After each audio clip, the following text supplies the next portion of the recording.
A pale, white-haired man in bed apologizes for the late-night call. Saintess Sarah Martin smiles kindly, telling him not to worry.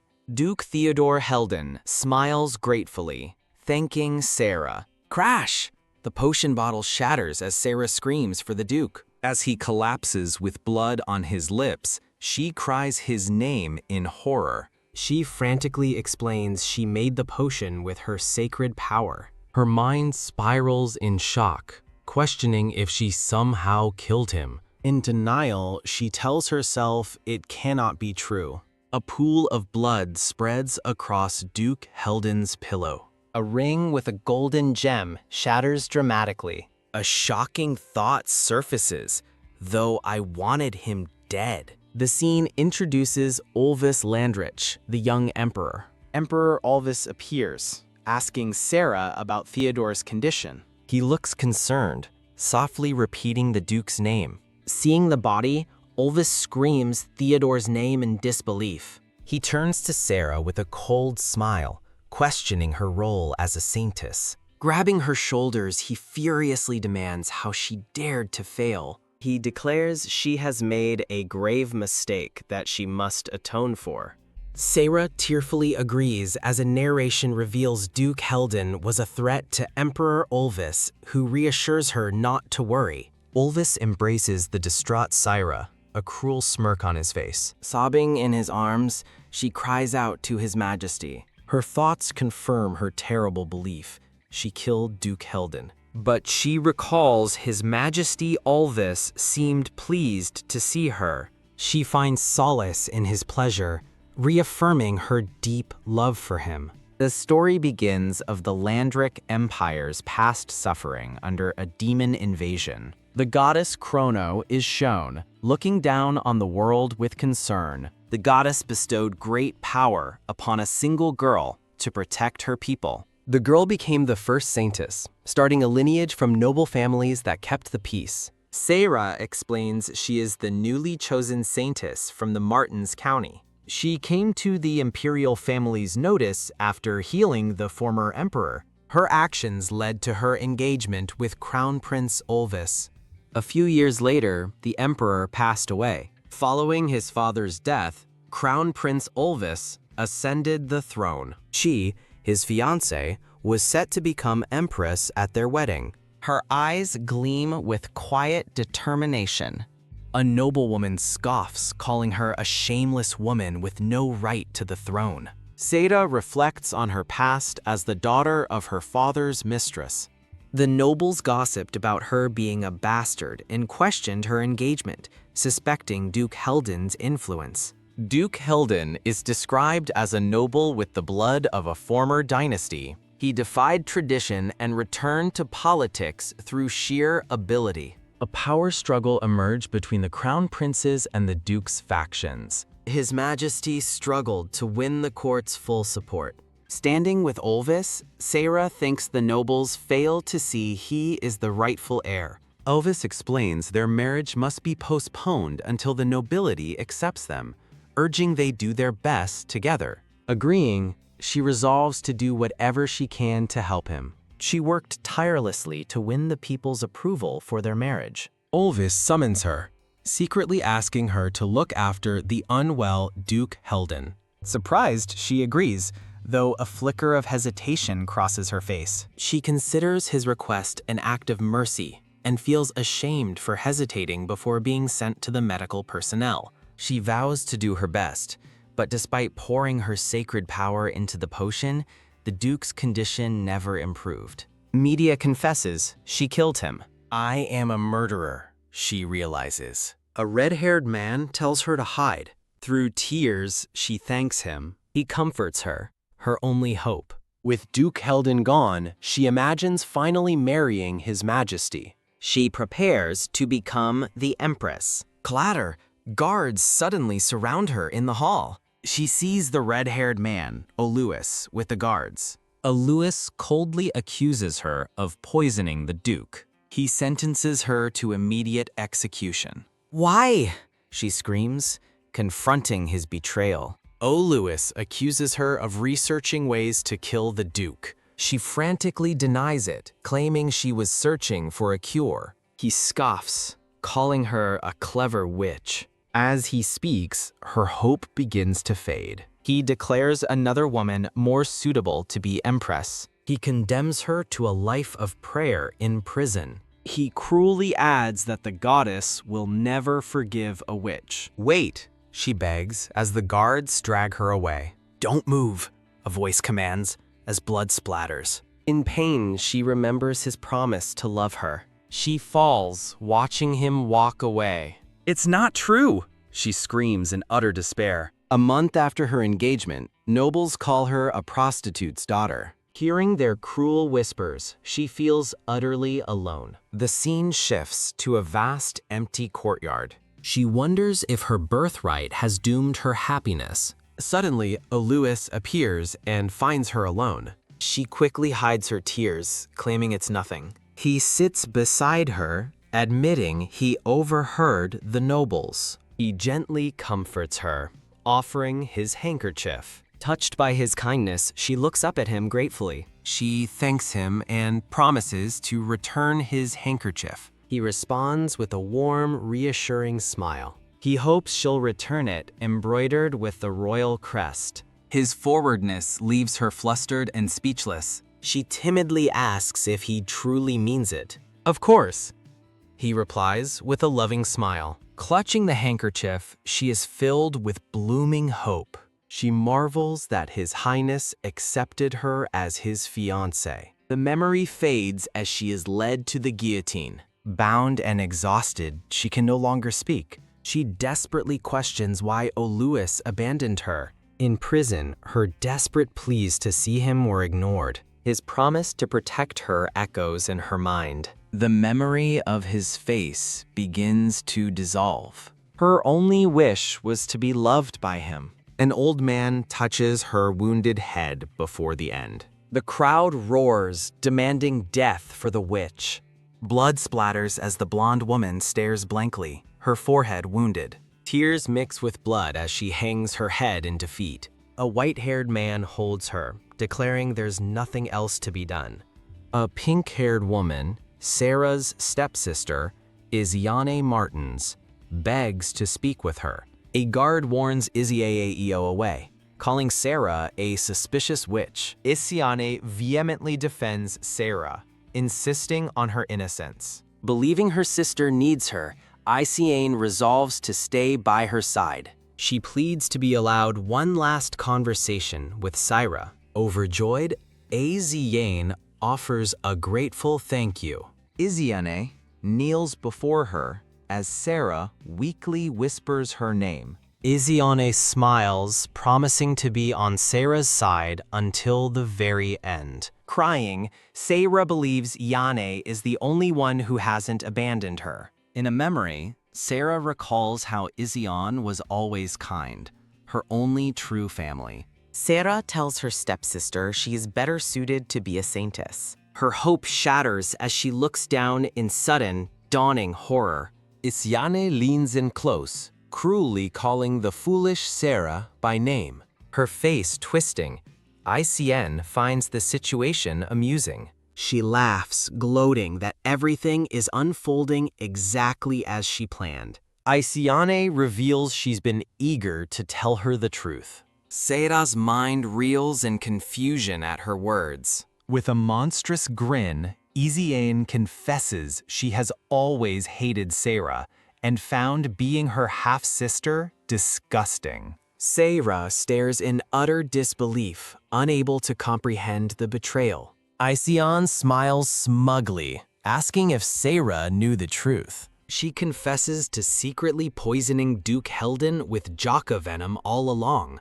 As an explanation of the incurable dark magic appears, Sarah realizes she is innocent and questions Iziane's motive. Iziane admits she poisoned him slowly so it would go unnoticed. She reveals she framed Sarah with a fake antidote and got His Majesty Oluis to help, making Sarah laugh in despair. Iziane delights in how Sarah truly believed she killed Duke Helden.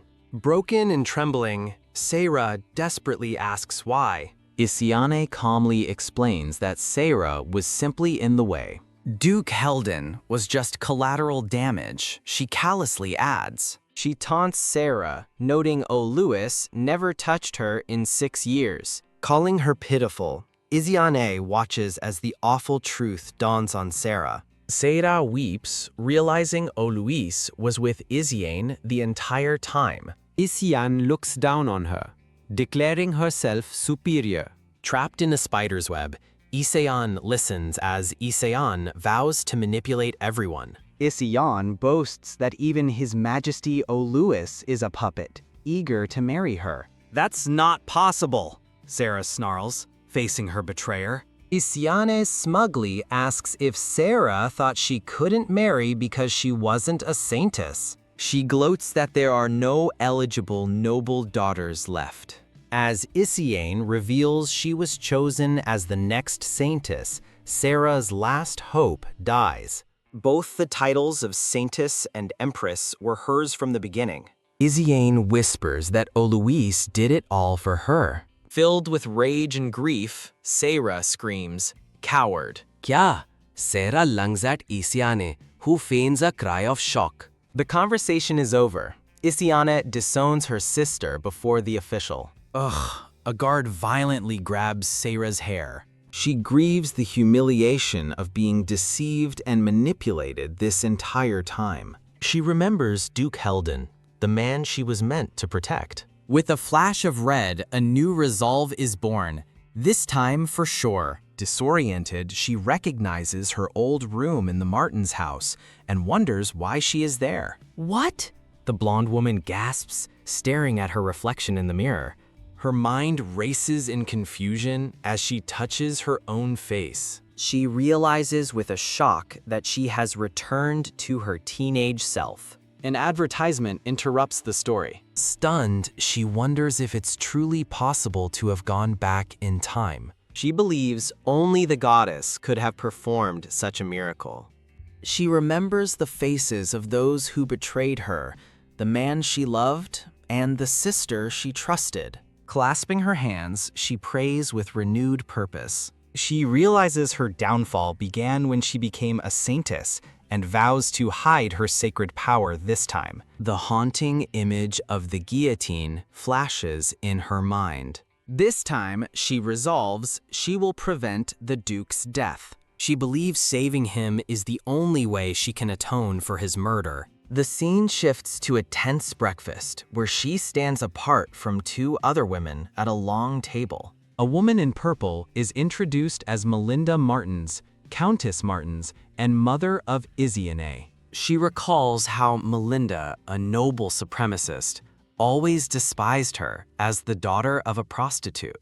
With newfound resolve, she declares she won't endure it anymore. She points out that her father is not yet present, but Melinda coldly dismisses her. Melinda furiously erupts, screaming at her for daring to talk back and calling her a bastard child. Isiane calmly intervenes, telling her mother not to be mean to Sarah. Sarah is momentarily stunned by Isiane's intervention. A memory surfaces of a younger Isiane declaring Sarah is part of their family. She recalls Isiane's past kindness, telling her not to be bothered by their mother. But now, Sarah sees through the facade, knowing it was all an act she won't fall for again. She decides she must feign gratitude for now, keeping her knowledge a secret.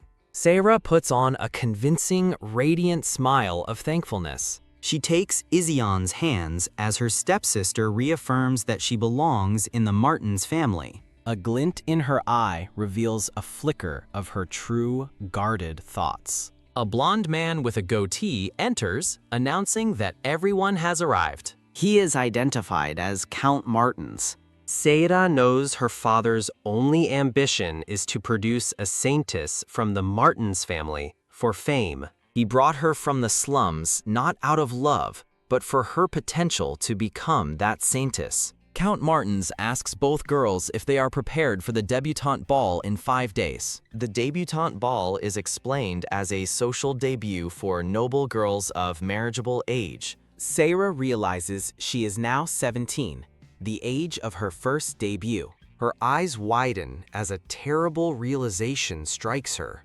She remembers that this is the year the previous Saintess, Farina, collapsed and died.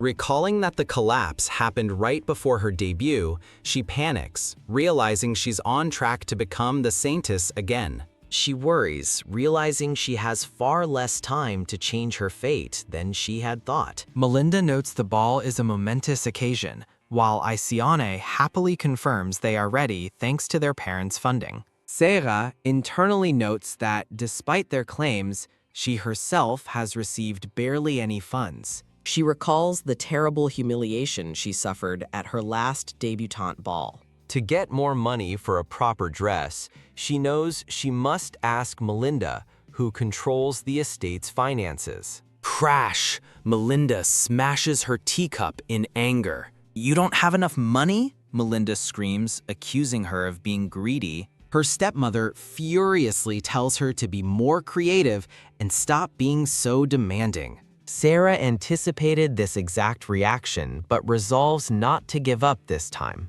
Count Martins watches from the shadows, his expression cold and calculating. Determined, Sarah goes to her father's study to speak with him directly. Count Martins looks up from his book, intrigued, and asks what she wants to discuss. Sarah nervously asks her father for the funds needed for the debutante ball. Count Martins coldly tells her to use her creativity, stating she should have already received money from Melinda. Sarah scoffs internally at the word creativity, knowing the funds are impossibly small. Her father remains pointedly silent, ignoring her unspoken plea. She argues back, asking if he expects her to shame the Martins family by attending the ball improperly dressed. Such an action, she concludes, would even insult His Majesty the Emperor. Slam! Her father stands abruptly, shocked at her claim and demanding to know how that could be possible. Sarah realizes he's taken the bait. Now she just needs to secure the money. A flashback explains that the current emperor took a former prostitute as his mistress, facing severe backlash from the nobles. Her father dismisses the topic as trivial, but Sarah calmly urges him to reconsider. She strategically argues that treating her, the daughter of a prostitute, differently from Isiane would seem like a criticism of the emperor himself. Enraged, he orders her to leave and flatly denies her request for more funds. Undeterred, Sarah warns that a poor impression on His Majesty will have consequences. She explains their family's standing would weaken further, falling behind their rivals. She reminds him their influence has already dwindled because their family hasn't produced a Saintess for generations. She astutely points out this must be a deep concern for him. By eliminating the disparity between them, she argues he would demonstrate magnanimity and earn the emperor's trust. Furthermore, funding both dresses equally would serve as a warning to their two rival families. She holds her breath, worrying that her bold gambit might not work. As she prays for success, her father stands silently with his arms crossed, deep in thought. After an advertisement, he finally looks down and concedes. Fine. He tells her to give her plan a try, leaving Sarah momentarily stunned. Overjoyed, she thanks him profusely and celebrates her victory internally. Filled with hope, she believes she might just be able to manage her fate now. From a darkened doorway, Isiane watches with cold, glowing red eyes. The next day arrives, and Sarah carries boxes in preparation for the ball. She smiles, thinking that now, all that's left is to handle her visitors.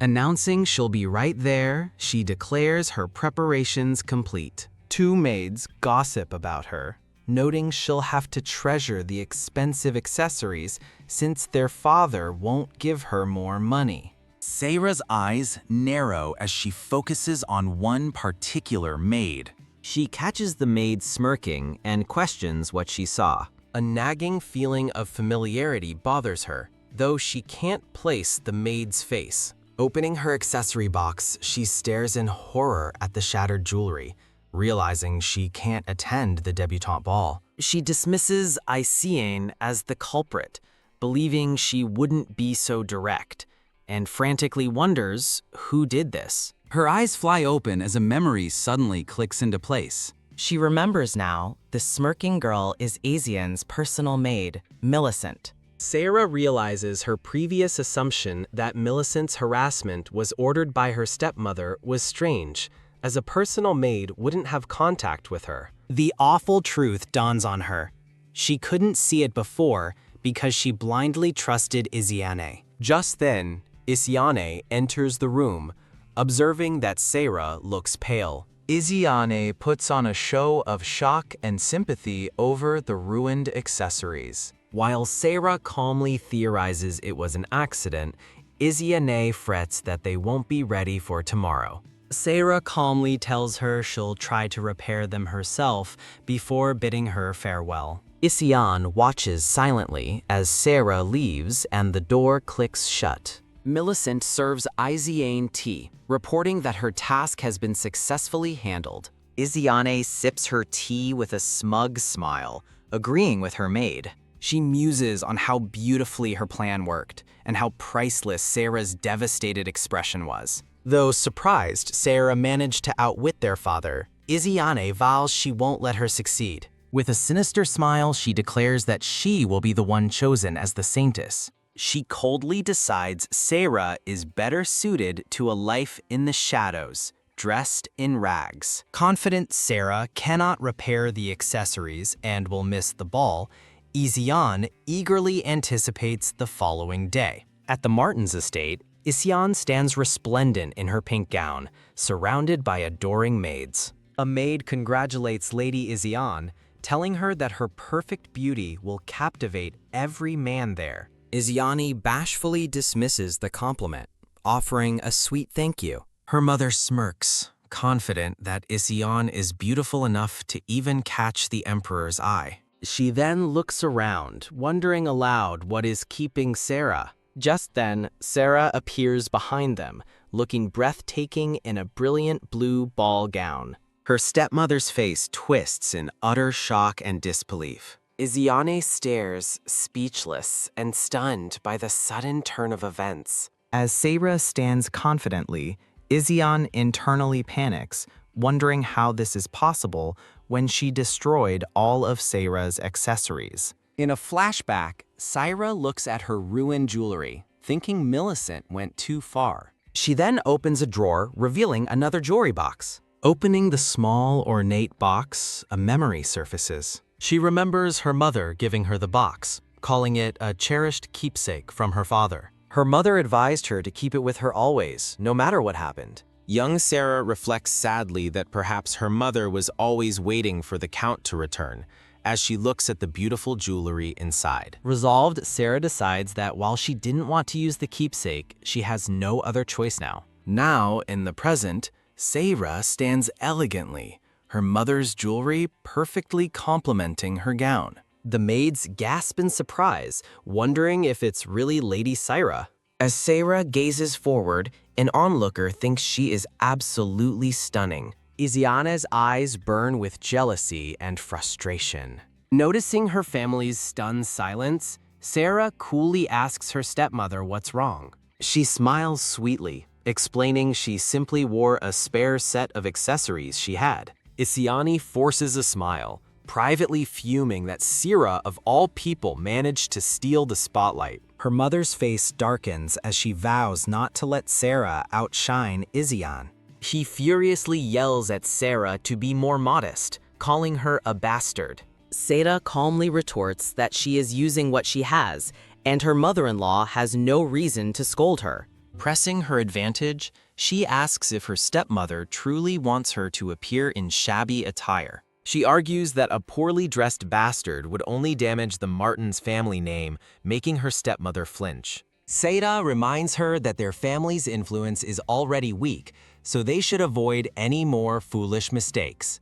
A glowing vision of a past Saintess appears. A narration explains the Saintess's sacred duty to protect the Empire from demons. It's revealed that for generations, the Martins family has failed to produce a Saintess, weakening their position. Seira suggests that if both she and Izyan are dazzling, it will serve as a powerful warning to their rivals. Her stepmother sneers, calling her a wallflower and insisting that Izyan, the true daughter, is enough. You two, their father's voice booms as Count Martins appears, demanding to know why they are still in the entrance hall. His wife immediately complains, pointing out that Seira is outshining Izyan.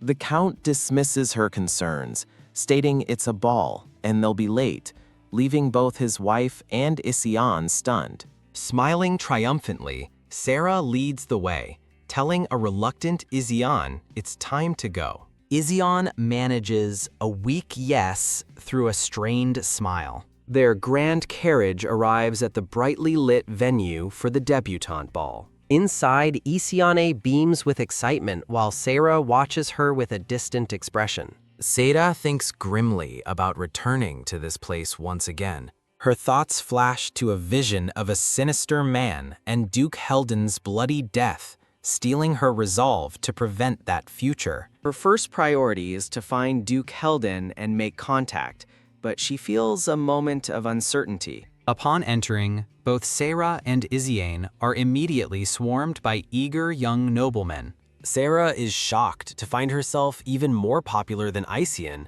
so crowded she can barely move. She recalls how in her past life, her shabby clothes made her an outcast while Izyan shined, noting how appearances are everything. Deciding she has no time to waste on this, she plans her escape. She gracefully excuses herself from the throng of admirers, claiming she is thirsty. Her glittering dress trails behind her as she walks away from the crowd. Seira finds a quiet spot in the garden, hoping she's finally escaped the crowd. A voice from the bushes compares her to a lovely blue rose. Confused by the odd compliment, she turns to see who spoke. A man with brown hair emerges, introducing himself as a viscount and offering a dance to ward off her other admirers. Seira is alarmed, wondering if this strange man followed her from the ballroom. She politely declines, claiming she is too nervous, but he insists on guiding her. He extends his hand with a smug grin, declaring it a great honor to dance with him. She insists she's fine, but he brushes off her refusal as mere modesty. Ha ha, he breathes with a sinister look, telling her she can thank him after their dance, making Seira realize with alarm that he isn't listening at all. As he grabs her arm, she desperately thinks for someone to help her. Suddenly, a white-haired man appears behind the Viscount, authoritatively telling him to stop. Seira looks on in stunned silence at her unexpected rescuer. The white-haired man repeats his command, his expression unyielding. Her eyes widen in shock as she recognizes him. Duke Helden. Ouch, ouch, ouch! The Viscount cries out as Duke Helden twists his arm back. The Viscount stammers in surprise, recognizing the imposing Duke Helden.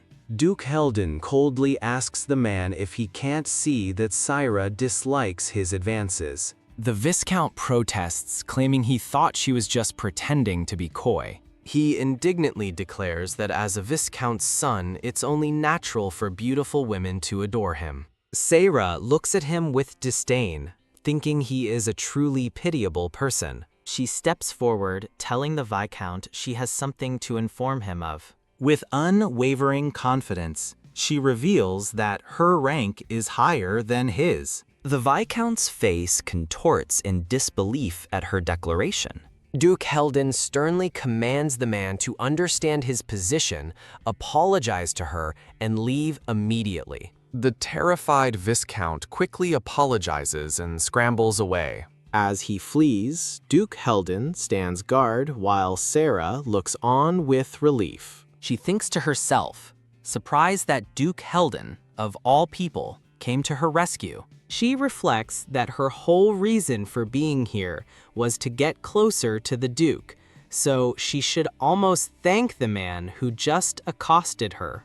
With a radiant smile, she turns to the Duke and thanks him for helping her. He simply states that she appeared to be in trouble. An awkward silence hangs between them as he looks away. Sarah recalls that Duke Helden is known for being slow to open up to others. She remembers that while he's kind to his inner circle, he's guarded with everyone else, and it took a long time to get to know him in her past life. Now, facing a time limit, she realizes she must find a way to get closer to him quickly. As he seems ready to depart, she calls out in a panic, begging him not to leave yet. Just then, a young woman in a yellow gown appears, calling out for Duke Helden and asking where he went. Nanarik, daughter of Baron Sonyer, declares that she won't leave until he does. Duke Helden's face darkens with annoyance as Nanarik calls him my dearest. He mutters that this is bad, and he needs to hide immediately. Seeing his predicament, Sarah confidently tells him to leave this to her. Before a bewildered Duke Helden can react, she pulls him away. Nanarik arrives in the clearing, convinced she heard the Duke's voice coming from that direction. She stops short, her eyes wide with surprise at the scene before her. Sarah holds Duke Helden in an embrace, politely asking Nanarik to excuse them as they are having a private moment. Flustered, Nanarik immediately apologizes for the intrusion. She stands back, confused by the unexpected development. She hesitates, thinking for a moment before realizing that the man with the blonde woman is indeed Duke Helden. Annoyed, she thinks she won't let this woman hide him, as Duke Helden looks on warily. Sarah coolly denies knowing anyone by that name. She places a hand on his chest, adding that her darling is one of a kind. The silver-haired man is flustered by her sudden closeness. To shew an admirer, she acts intimate with the silver-haired man, calling him darling. She directly confronts the woman who was watching them. Her words hit their mark, stunning the eavesdropping lady. Humiliated, the lady flees into the garden. She apologizes, explaining it was the only way to get rid of the admirer. Blushing, she thinks she's never been so bold, even with Olois in her past life. He remarks on her surprising boldness. Flustered, she claims she was just repaying his help. With the favor returned, she quickly tries to leave. He watches her leave, his expression unreadable. As she walks away, he calls for her to wait. He stops her to properly introduce himself as Theodore Helden. He explains his troubles with a persistent admirer and thanks Sarah for her help. She understands now why he had helped her earlier. Standing in the moonlit garden, she introduces herself as Sarah Martins. Theodore promises to remember her and offers his future assistance. She is visibly moved by his kind offer.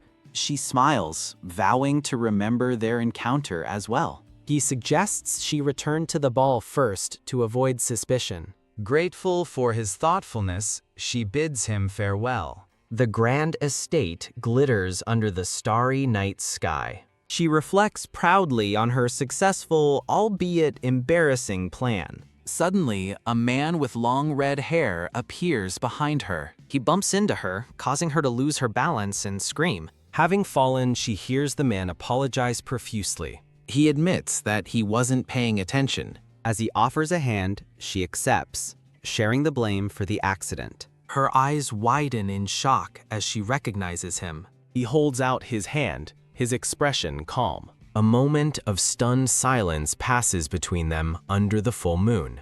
Her mind screams his name, Olois. She can't believe it's him.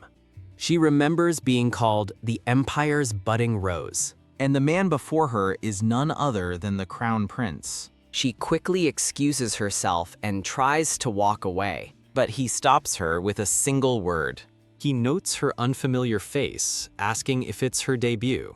He then questions how she knew his identity. Panicking, she realizes her knowledge of him is suspicious since they're strangers. She mentally berates herself for mixing up past life memories with the present. Determined to avoid him, she desperately seeks a way out of the conversation. She begins to craft an excuse for her knowledge. She flatters him, praising his flawless demeanor and elegant aura. Her strange compliments leave him utterly baffled. She internally contrasts her current self with her past, knowing Louis prefers obedient women. A memory surfaces of him praising her past self's gentleness and honesty. The memory reveals his past charm and her former naivete. She continues her flattery, now praising his penetrating insight. His gaze, she adds, holds a cold precision. She concludes that only a future emperor could possess such qualities. Sarah worries that the red-haired man won't like her forward attitude. She thinks that by calling him fit for the throne, she's backing him into a corner. He smirks, confirming her suspicion that he is obsessed with securing the throne. Rumble. Sarah realizes he's figured her out, and he smugly introduces himself as Crown Prince Louis. His eye narrows as he notes her unexpected elegance at her debutante ball. He's impressed that she shows no fear in the presence of the Crown Prince. He stares at the poised woman, wondering who she could possibly be. With a charming smile, he extends his hand and asks her for a dance. Sarah is taken aback by his sudden invitation. She politely declines, explaining she's due for her debutante presentation. As she turns to leave, a shocked Louis calls out for her to wait. He watches her walk away, an intrigued expression on his face. Clutching his chest, he wonders about the strange feeling she stirred in him. He notices a dropped earring with an intricate emblem engraved on it. He recognizes the crest with a devilish grin, realizing it belongs to the Martins family. As she disappears, he vows to discover her identity later. Later that night, Sarah sits in her bed, reflecting on the evening's events. She recalls that in her past life, she never even met the Crown Prince. She smiles, satisfied she succeeded in meeting Duke Helden and vowing to get closer to save him from his fate. The narrative explains a dangerous, forbidden dark magic, its secrets closely guarded. A vision of Isiane holding a potion appears as the narrator wonders how she learned to make it. The answer lies in the temple library's basement, where such information is stored. Sarah looks concerned, knowing only saintesses and select priests have access. As a mere candidate, Isiane should never have been allowed to enter the basement. She remembers Isiane framing her for a crime in her past life. Recalling Isiane's interactions with Louis, Sarah realizes he wasn't her source of information either. She's left to wonder who taught Isiane about the deadly Jaka venom. Sarah steels her resolve to keep a close watch on Isiane and avoid Louis. With the grim image of a guillotine behind her, she vows to ensure she is never chosen as the Saintess. The next morning, a smiling Isiane greets someone, commenting on their tiredness. Sarah returns the greeting as Isiane's mother praises Isiane for the attention she drew at the ball. The mother proudly presents a tray, overflowing with cards from hopeful noble sons. These cards are explained as formal declarations of interest from young men. Receiving such cards is a matter of great importance for noble daughters. Isiane's mother sneers, pointing out that someone didn't receive a single one. Sarah listens stoically as the woman calls her embarrassing for putting on airs. Isiane thinks to herself that a bastard could never compete with her anyway. With a sinister smile, she plots to marry into a powerful family to secure her future. Her ultimate target is revealed to be His Highness, Crown Prince Louis. She confidently vows that the next time they meet, she will win him over. Her mother turns on Sarah, angrily demanding to know what she was doing. She admonishes Sarah to learn from Isiane, but Sarah silently celebrates achieving her goal of meeting Duke Helden. She recalls having to spend half the night actively avoiding Crown Prince Louis. She sighs, thinking that dealing with him would just be annoying. Suddenly, a man bursts into the room to make an announcement. He presents a formal black card, declaring it has arrived for Lady Sarah. Isiane and her mother stare in disbelief at the unexpected delivery. Their eyes widen in shock as they recognize the card's distinctive emblem. They gasp, realizing with horror that the card is from the royal family. The two women look on in stunned silence as a knight prepares to open the royal summons. Her memory lingers on the encounter as she vows to never forget it. She stares at a black envelope, recalling the sweet scent that emanated from it. The sender of the letter is revealed to be the crown prince, Olois Landrich. In a sunlit room, Oli relaxes on a chaise lounge, lost in thought.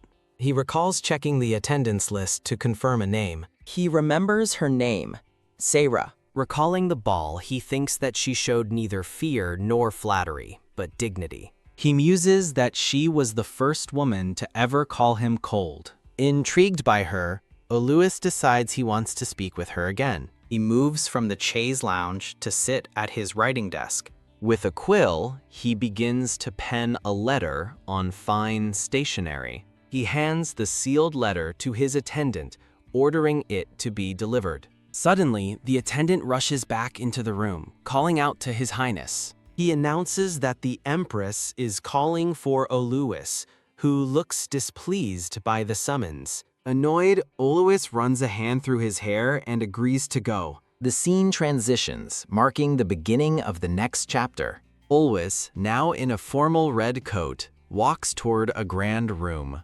Inside, a red-haired woman in a green gown sternly tells him he's late. Olois wearily asks the Empress what the problem is this time. Smirking, she taunts him, asking if he truly doesn't already know. She informs him his proposed policy was rejected by the council for being too costly. Instead, the council approved Duke Helden's superior proposal, a bitter blow to Olois. Olois reels in shock and frustration at the news of his failure. The Empress berates him for his incompetence, unfavorably comparing him to Duke Helden.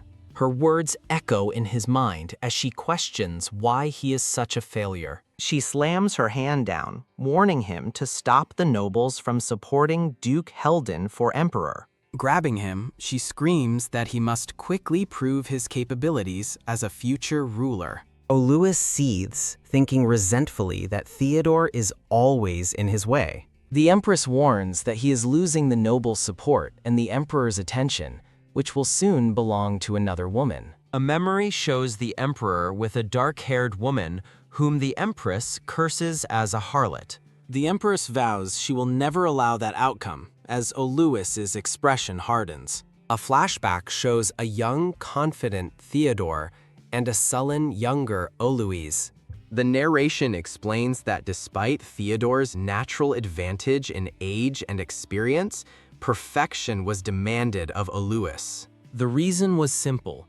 Theodore was born with exceptional, almost divine talent. While Olois was not ordinary, he inevitably seemed lacking in comparison to his gifted rival. The Empress, in particular, relentlessly demanded that Olois prove himself superior to Theodore. For every mistake, a young Olois was harshly punished and branded a failure. No matter how hard he trained, Olois could never bridge the vast gap between his abilities and Theodore's. Filled with resolve, Olois vows that he will prove his abilities next time. The Empress changes the topic, inquiring about the debutante ball and any suitable candidates. Olois confirms that he has, in fact, found someone he is interested in. A menacing glint appears in the Empress's eyes. She lifts his chin with her fan, ordering him to listen carefully. She dictates that his future bride must come from a powerful family of at least a count's rank. She specifically suggests someone from the Martins family, catching Olois by surprise. He briefly wonders if she means Sarah, the family's bastard, but quickly dismisses the thought. The Empress presses him, asking to whom he sent a card. Olois evasively replies it was to a young lady from a count's household who piqued his interest. Pleased with his seemingly sensible choice, the Empress says she looks forward to seeing how things develop. With a dark, confident smirk, Olois promises his mother she won't be disappointed. Olois confirms he sent a card. He recalls his mother's cutting words. His failure could never surpass Theodore. The card formally requests a dance with her at their next meeting. Enraged, Sarah wants to tear the crown prince's card to pieces. Melinda scoffs, questioning why the crown prince would send Saira a card. Isiane suspiciously asks when Sarah became close to the prince. Ziane notes that while the prince spoke to many women, she never saw him speak to Saira. Sarah downplays the encounter as a brief greeting unworthy of a card. Isiana seethes with jealousy, furious that Sarah received a card from the prince, while she only got invitations from lower nobles, and she vows not to forgive her. Sarah feels the weight of Isiane's fury, shocked by the turn of events. Count Martins enters the room, bidding them good morning. Isiane cheerfully greets her father. The Count notes that Isiane seems to have received many cards. His gaze then shifts, a comparison forming in his mind. He turns to Sarah, questioning if she only received a single card. Melinda complains that this single card is all Sarah has to show for the extra funds she received. In response, Sarah presents the single, impressive-looking envelope. The Count gasps, recognizing the royal family's emblem on the seal. Stunned, he whirls on Melinda, demanding to know the sender. Melinda remains silent and furious as her husband demands an answer. A sudden, greedy smile spreads across the Count's face. He praises Sarah for finally acting like a true Martins, much to his relief. Melinda stares in disbelief, outraged by her husband's words. Isiane is aghast, questioning why a bastard would be chosen over her for the goddess's descent festival. Sarah contemplates the mention of the goddess's descent festival. The festival commemorates the day the goddess granted sacred power to a young girl. On this day, believers gather at the church to offer thanks to the goddess. The Count explains that the church solicits tapestry designs from noble families with Saintess candidates. Fed up with Baron Goyner's family winning every year, the Count declares that to crush their pride, he has decided to make Sarah and Isiane compete for the honor. He stands over them, his decision made. The two sisters are stunned by the announcement of a competition. He tasks them with embroidering a tapestry design, with the winning piece being submitted to the church. Sarah realizes this is a new opportunity to outshine ECN and win her father's favor, something that never happened in her past life. Melinda dismisses the competition, confident that the well-educated Isiane will win. She then orders Sarah to buy materials for both herself and Isiane. Sarah is taken aback by the unfair demand. Melinda sneers that Isiane is too busy with her many admirers to run errands.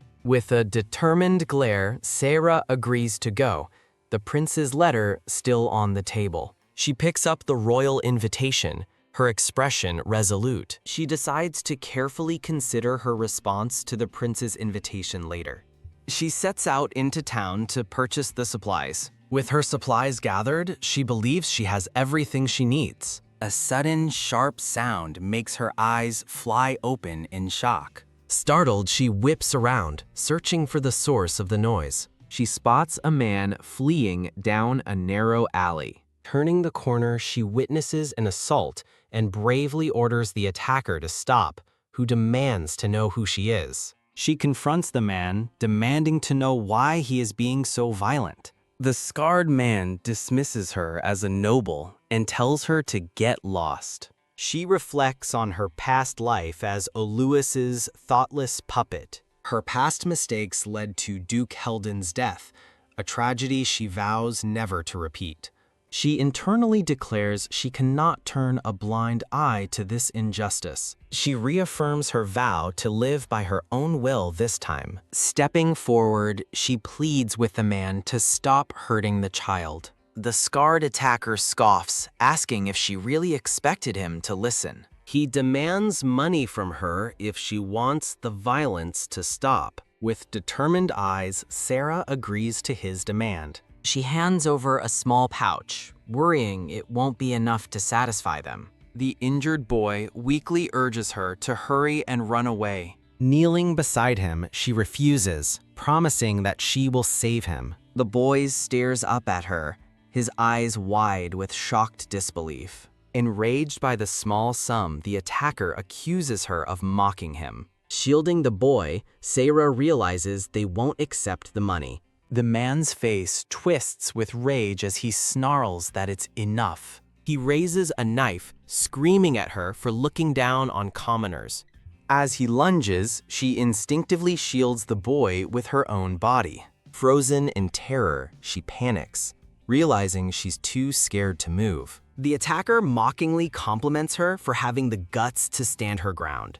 The enraged man screams, ready to strike. He cruelly sentences them both to die together. Suddenly, a white-haired man in a red coat appears, asking what they're doing and shocking the thugs. His stern gaze locks onto the attacker as he finishes his question. Sarah looks up in astonishment, recognizing him as Duke Helden. Duke Helden declares their actions grave crimes and orders his men to arrest them immediately. He kneels to ask if she's hurt, but she insists she's fine. Relieved, he explains he was on patrol for the upcoming festival inspection. He recalls seeing her enter the street while he was checking the route's safety. He explains that he followed her out of concern and discovered the attack. Looking at her with concern, he apologizes for being late. She smiles warmly, thanking him and telling him not to apologize. He offers to ensure she gets home safely by carriage,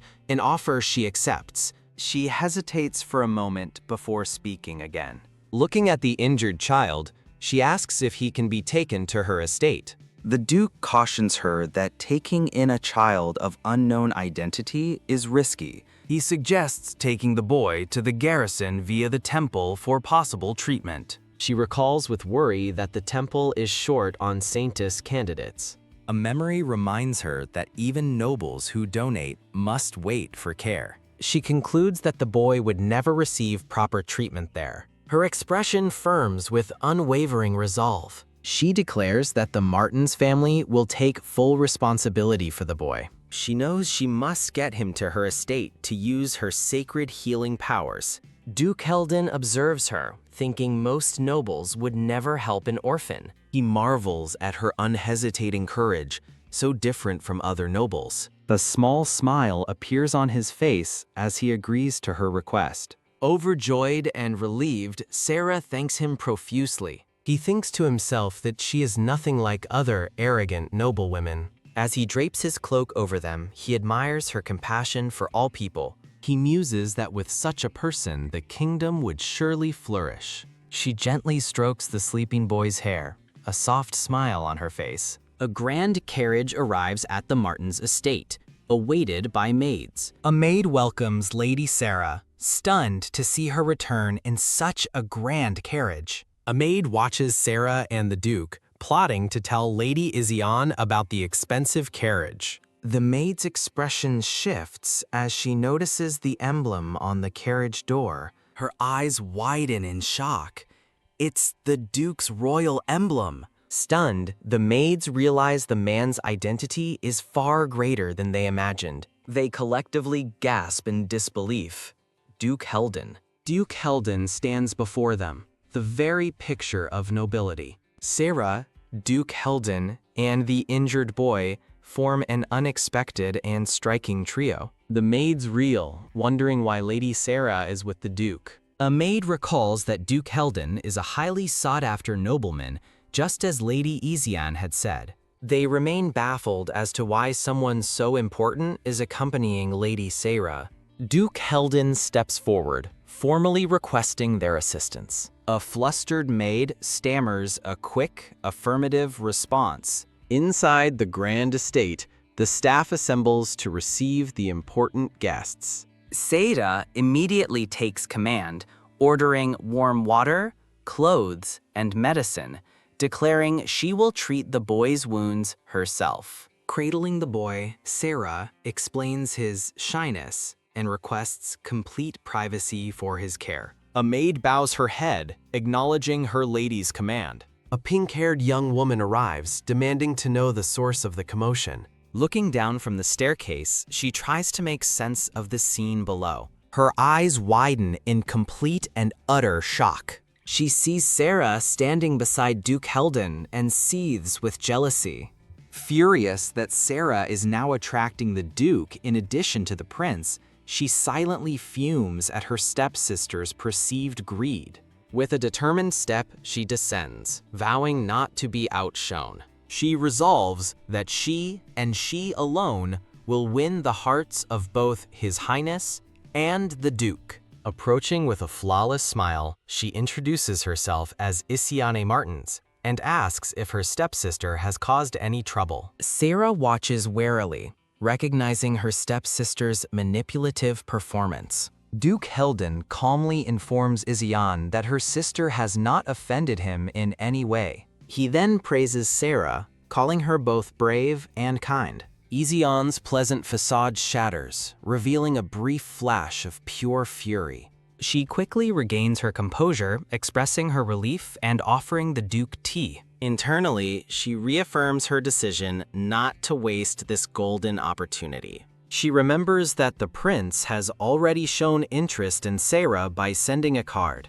Her ambition burns as she vows to secure the man closest to the throne for herself. Duke Heldon remains silent and stoic, observing the interaction. After Isiane's offer, the Duke politely declines, stating he must leave after greeting the Count. He then turns to Sarah, who looks up at him in surprise. With a soft smile, he quietly bids her farewell until their next meeting. Sarah is momentarily speechless, a faint blush gracing her cheeks. He leans in slightly, adding that he looks forward to seeing her exquisite embroidery. Beaming with joy, she happily agrees, thrilled that he remembered. From the side, Isiane watches their intimate exchange, her face a mask of disbelief and rage. She seethes that he completely ignored her, wondering what trick Sarah is playing. With a wicked glint in her eye, she vows to capture both men's hearts during the upcoming festival, no matter what it takes. The scene transitions to a grand, sun-drenched bathroom. Sarah dismisses the maids, thanking them and saying she will handle the rest herself. Kneeling beside the large tub, she tells the boy she will treat his wounds first.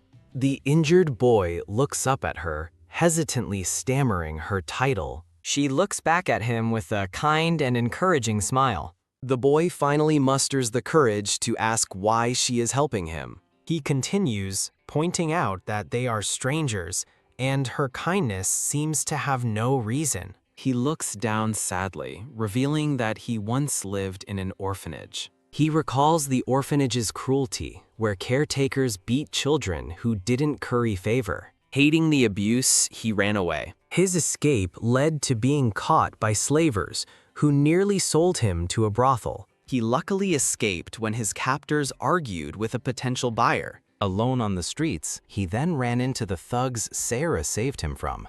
The boy concludes from his suffering that he's not worthy of kindness. He believes that love and kindness always come at a price. He asks how he should pay Sarah, while she resolves to teach him a kinder truth. Gently touching his hair, she tells him he doesn't need to pay anything. She explains she is helping because she wants to, taking his hand as a divine light surrounds her. As radiant energy flows from their hands, the boy wonders what is happening. Stunned, he realizes his pain is gone and asks what she did. Sarah reveals she used sacred healing power and asks him to keep it their little secret. Now completely healed, the boy beams and happily promises to keep her secret. Sarah caresses his cheek, thinking her secret will be safe with a commoner. The boy stands, vowing to keep her secret and repay his debt, promising he'll be of help to her. He eagerly offers to serve her in any way, surprising Sarah with his proposal. Blushing with hope, he asks if his offer is not okay.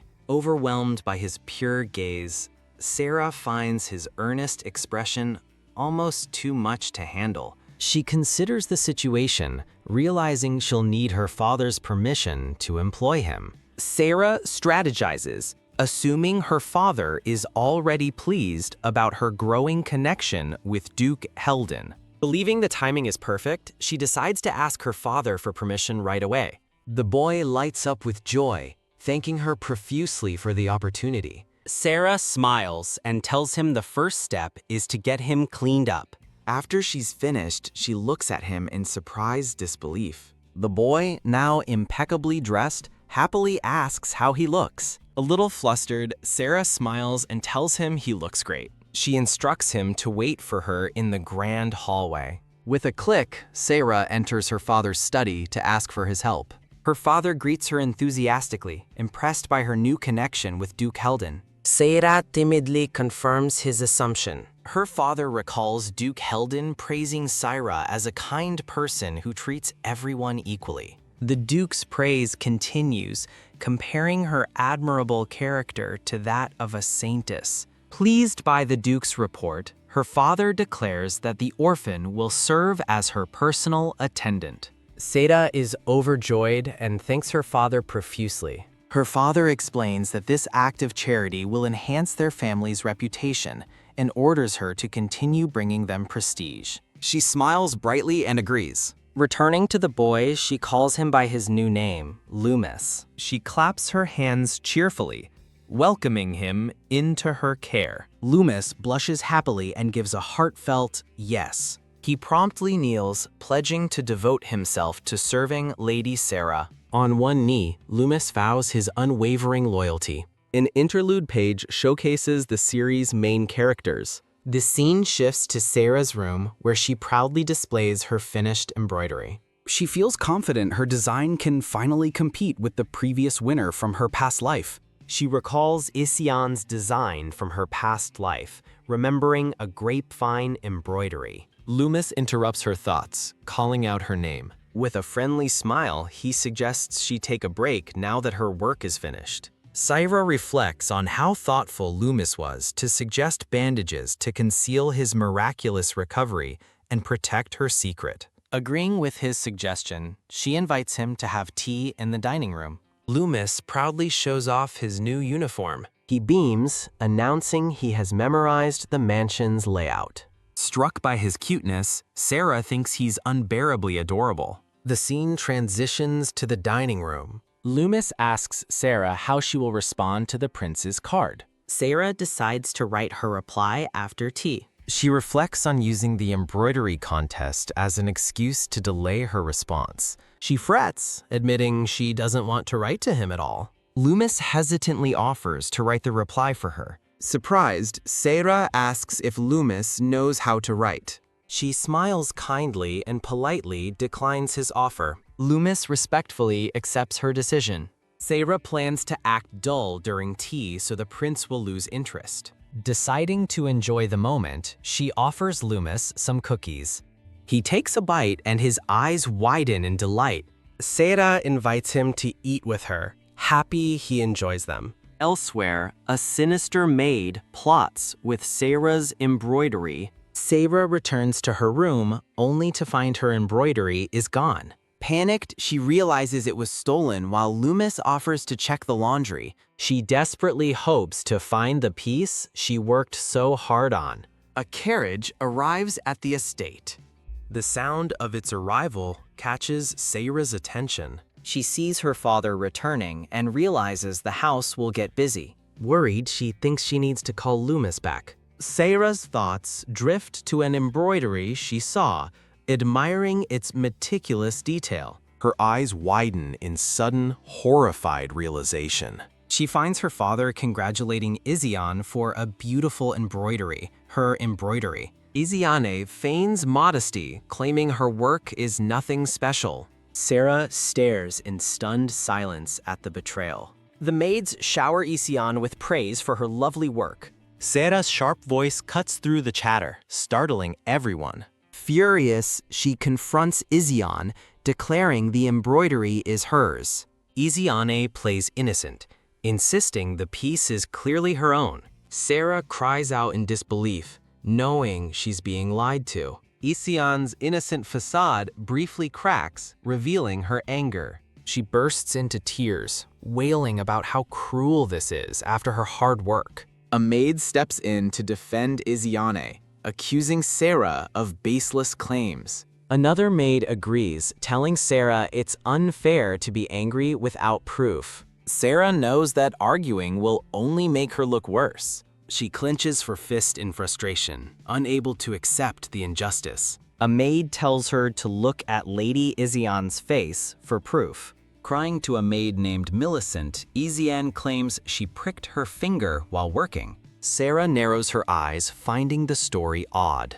She knows her own identical embroidery has gone missing. The maid confidently states that Sarah has no proof. Sarah counters, revealing she still has the original design draft and questioning if Iziane does too. As Iziane falters, the maid points to the embroidery itself. The maid reveals Iziane's initials are on the piece, and Sarah realizes they were added after the theft. Her father's voice silences the room with a single word: enough. He declares the initials are proof and demands Sarah stop accusing her sister of theft. A glint of triumph shines in Iziane's eyes as she smiles victoriously. Saira knows arguing is pointless.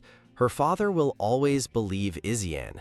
Realizing she must back down, her father coldly tells her to focus on her own work. Her mind screams with pure, unadulterated frustration. Acknowledging Iziane's victory, Saira seethes at her sister's wicked, triumphant smirk. As she walks away defeated, Loomis watches her with deep concern. Loomis bursts out in frustration, insisting that the magnificent embroidery is hers. Deciding it's wiser to create a new piece with only 3 days left, Sarah reviews her original sketches. She resolves to come up with a design that will completely surpass the stolen one. A wave of doubt washes over her as she wonders if she can finish in time. Surrounded by crumpled failures, Sarah despairs, unable to create a better design. A knock at the door is followed by a soft, "Excuse me." Loomis enters the dark room, holding a lantern to light the way. He gently urges his lady to get some rest, despite the limited time.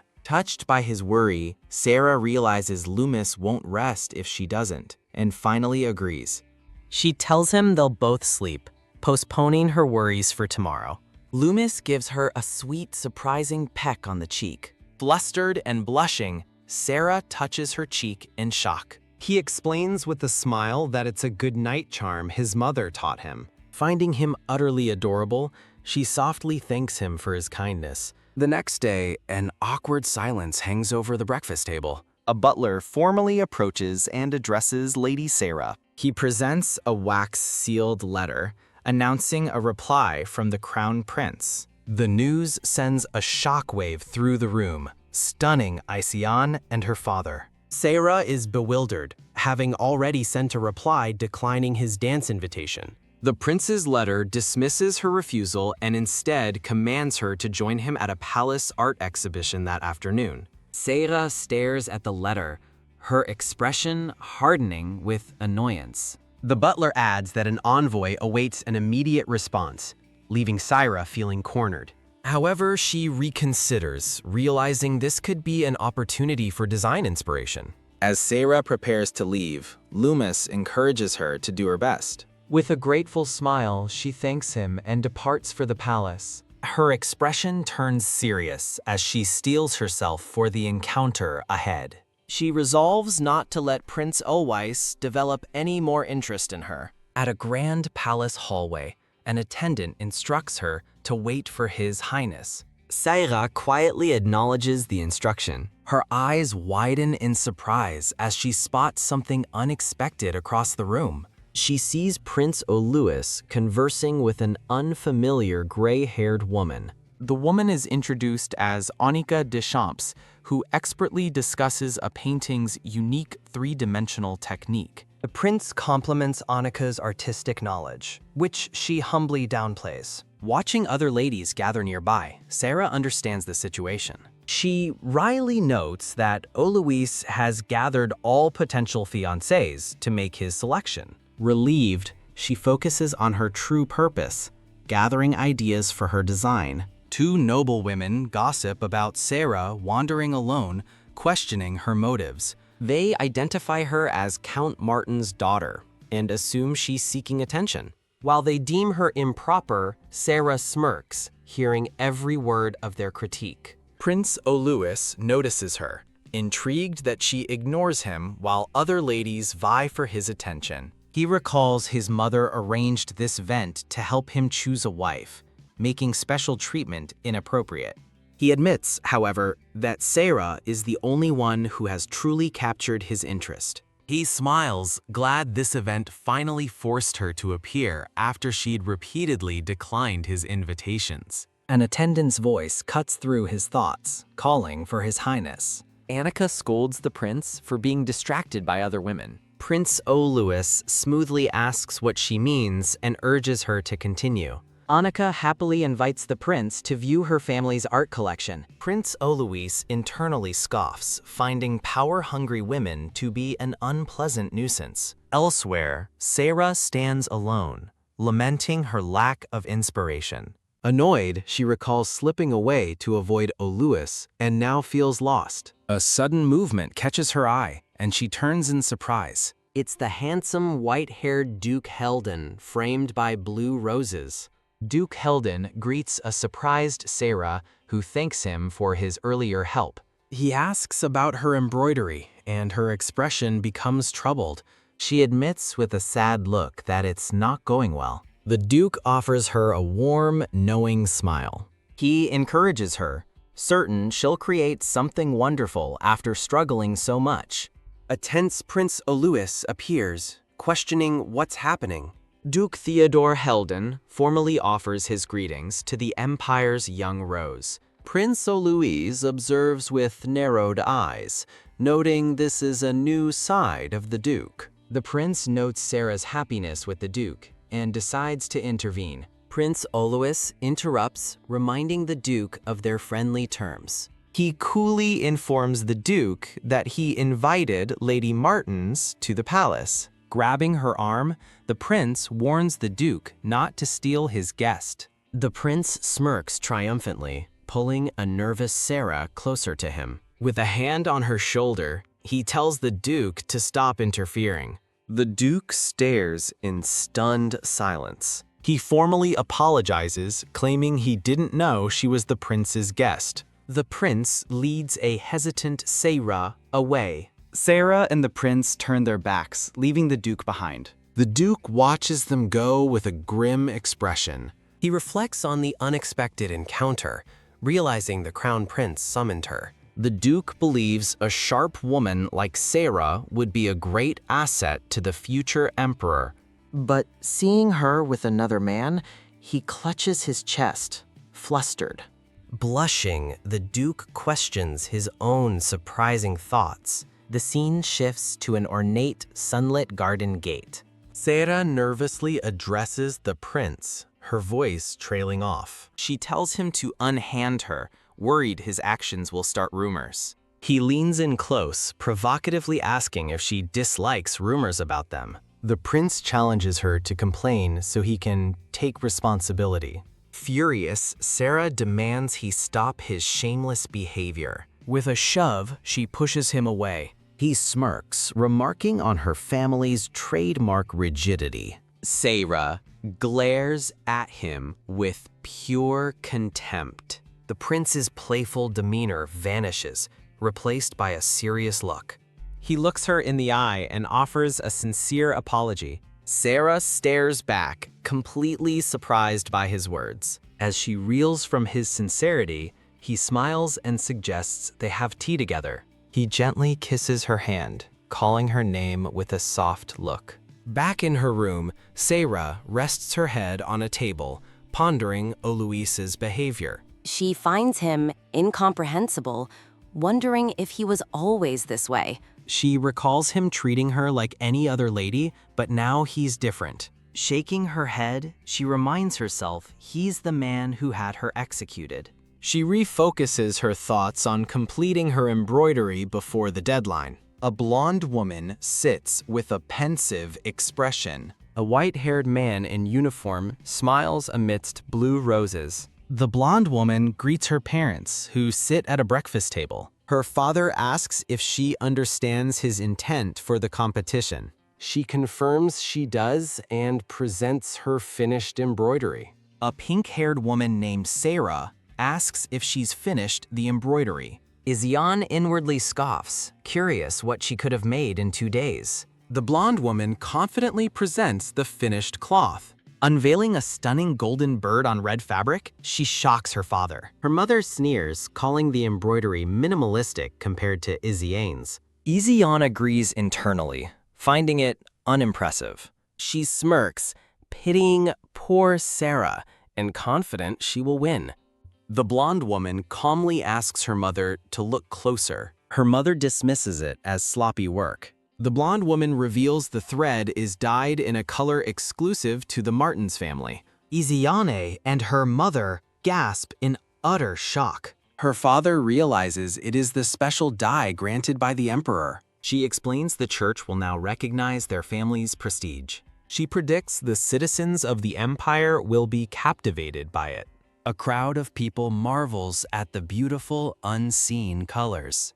Her father is left completely stunned and speechless. She explains that although they have a monopoly, the dye isn't yet popular. She declares this will boost sales, prioritizing their family's prosperity. Wham! Her mother furiously objects, yelling, "You can't!" Her father silences her, refusing objections and calling them to breakfast. The blonde woman smiles victoriously as Izyan glares from behind. Izyan cedes, enraged that this happened after she had the original embroidery stolen. She fumes that her moment to shine has been stolen and everything is ruined. A dark vow forms in her mind. She will not forgive this. The father reviews a document, his decision made. He proudly informs Sarah that her embroidery was chosen for the church. Sarah blushes with a bright smile, saying she's honored.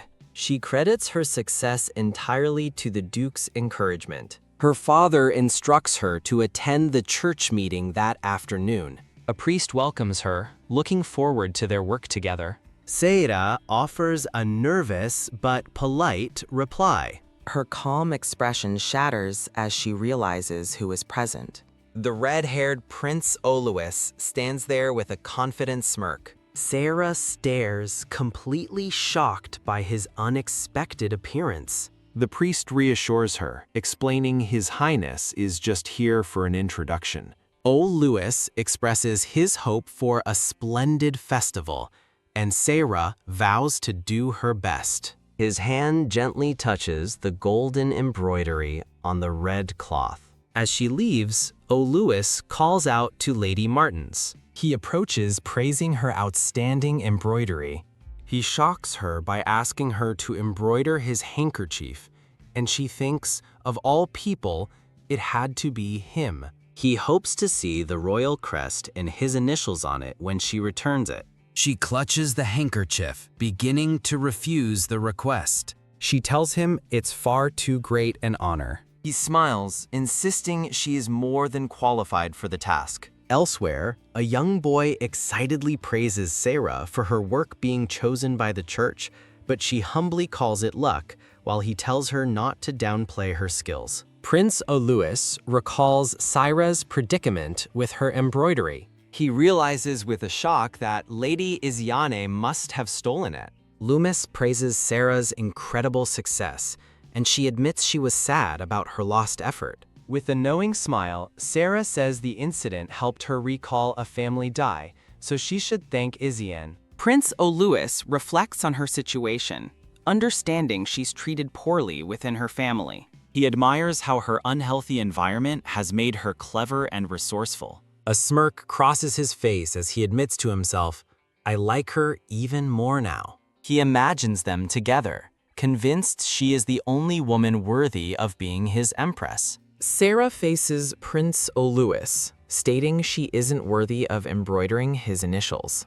As she turns to leave, he reaches out in surprise and calls for her to wait. He angrily demands to know why she's so cold, realizing she's deliberately keeping her distance. He bitterly recalls how open and friendly she was with Duke Theodore. Remembering the Duke's smile, the prince begins to formulate a plan. He wonders what face Theodore would make if told that Lady Martins had embroidered his initials. Taking a sip from his glass, he smiles, eagerly anticipating the outcome. Back in her room, Saira stares in disbelief at a letter she's received. She's furious that he's demanding her embroidery, knowing the intimate meaning of the request. She fumes over Oluis's fixation on her, vowing she'd never marry a man like him. Exhausted, she wonders how she can possibly avoid this complicated situation. The next morning, Loomis arrives early, and Sarah acknowledges his presence.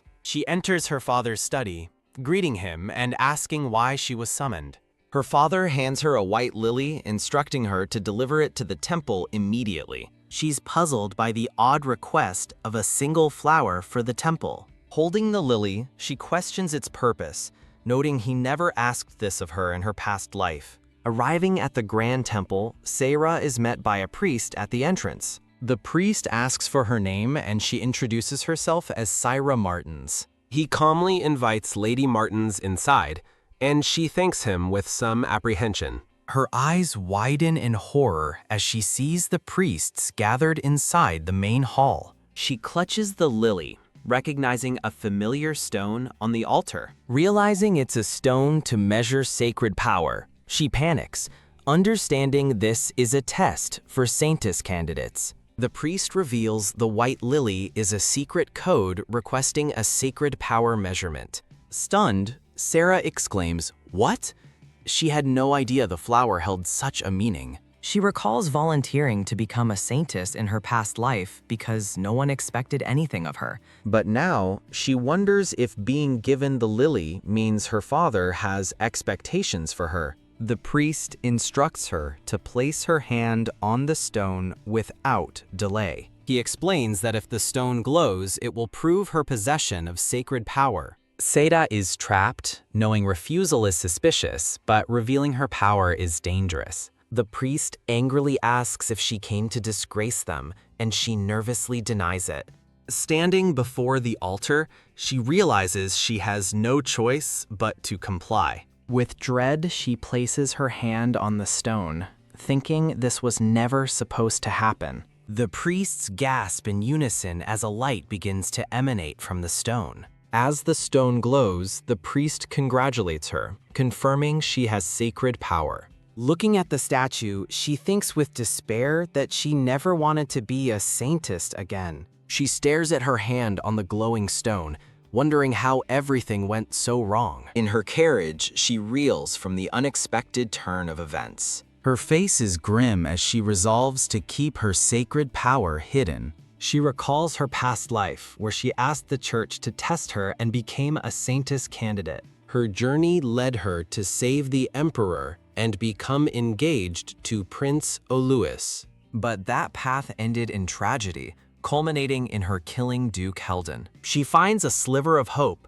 realizing the stone only confirms the presence of her power, not its immense quantity. She realizes with horror that she's on track to meet the same tragic fate. Crying out in her mind, she rejects her grim future, determined not to die. Back at her mansion, Loomis greets her, informing her that her father is waiting. Her father, Count Martins, bluntly asks how the test at the temple went. With a heavy heart, Saira confirms that she does indeed possess sacred power. The Count's expression brightens with pride, praising her as his worthy daughter. He then reveals that Izion was also tested yesterday and possesses sacred power as well. The Count declares that with 2 gifted daughters, the Martins family's chance of producing a Saintess is high. Feigning a smile, Sarah says she is glad to have met his expectations. Her father smirks greedily, telling her they can now expect great things from her at the upcoming ball. Sarah is confused, questioning the ball and realizing it never happened in her previous life. The Count explains that the Emperor himself is hosting the ball, making attendance mandatory. He presents an invitation, stating both she and Izzy-Ann must attend due to their sacred power. Sarah's eyes widen in shock, her mind reeling from the news. The invitation explicitly requires the attendance of Count Martins and any daughters with sacred power. She realizes she wasn't invited in her past life because her power was still unknown. Her father instructs her to present herself well, as she may even gain an audience with His Majesty. He adds with a knowing look that a certain someone already seems to like her, and Sarah's face falls. Her thoughts race, her power is exposed, and Prince Oluis has already made a possessive request. She worries he'll corner her at the ball, asking for a dance and demanding the embroidery. A terrifying vision of Prince Oluis trapping her fills her mind as she realizes she cannot escape. The scene darkens, marking a passage of troubled time. Huddled on her bed, Saira desperately wonders what she should do now. But as her anxiety grows, she admits to herself that she can't think of a plan.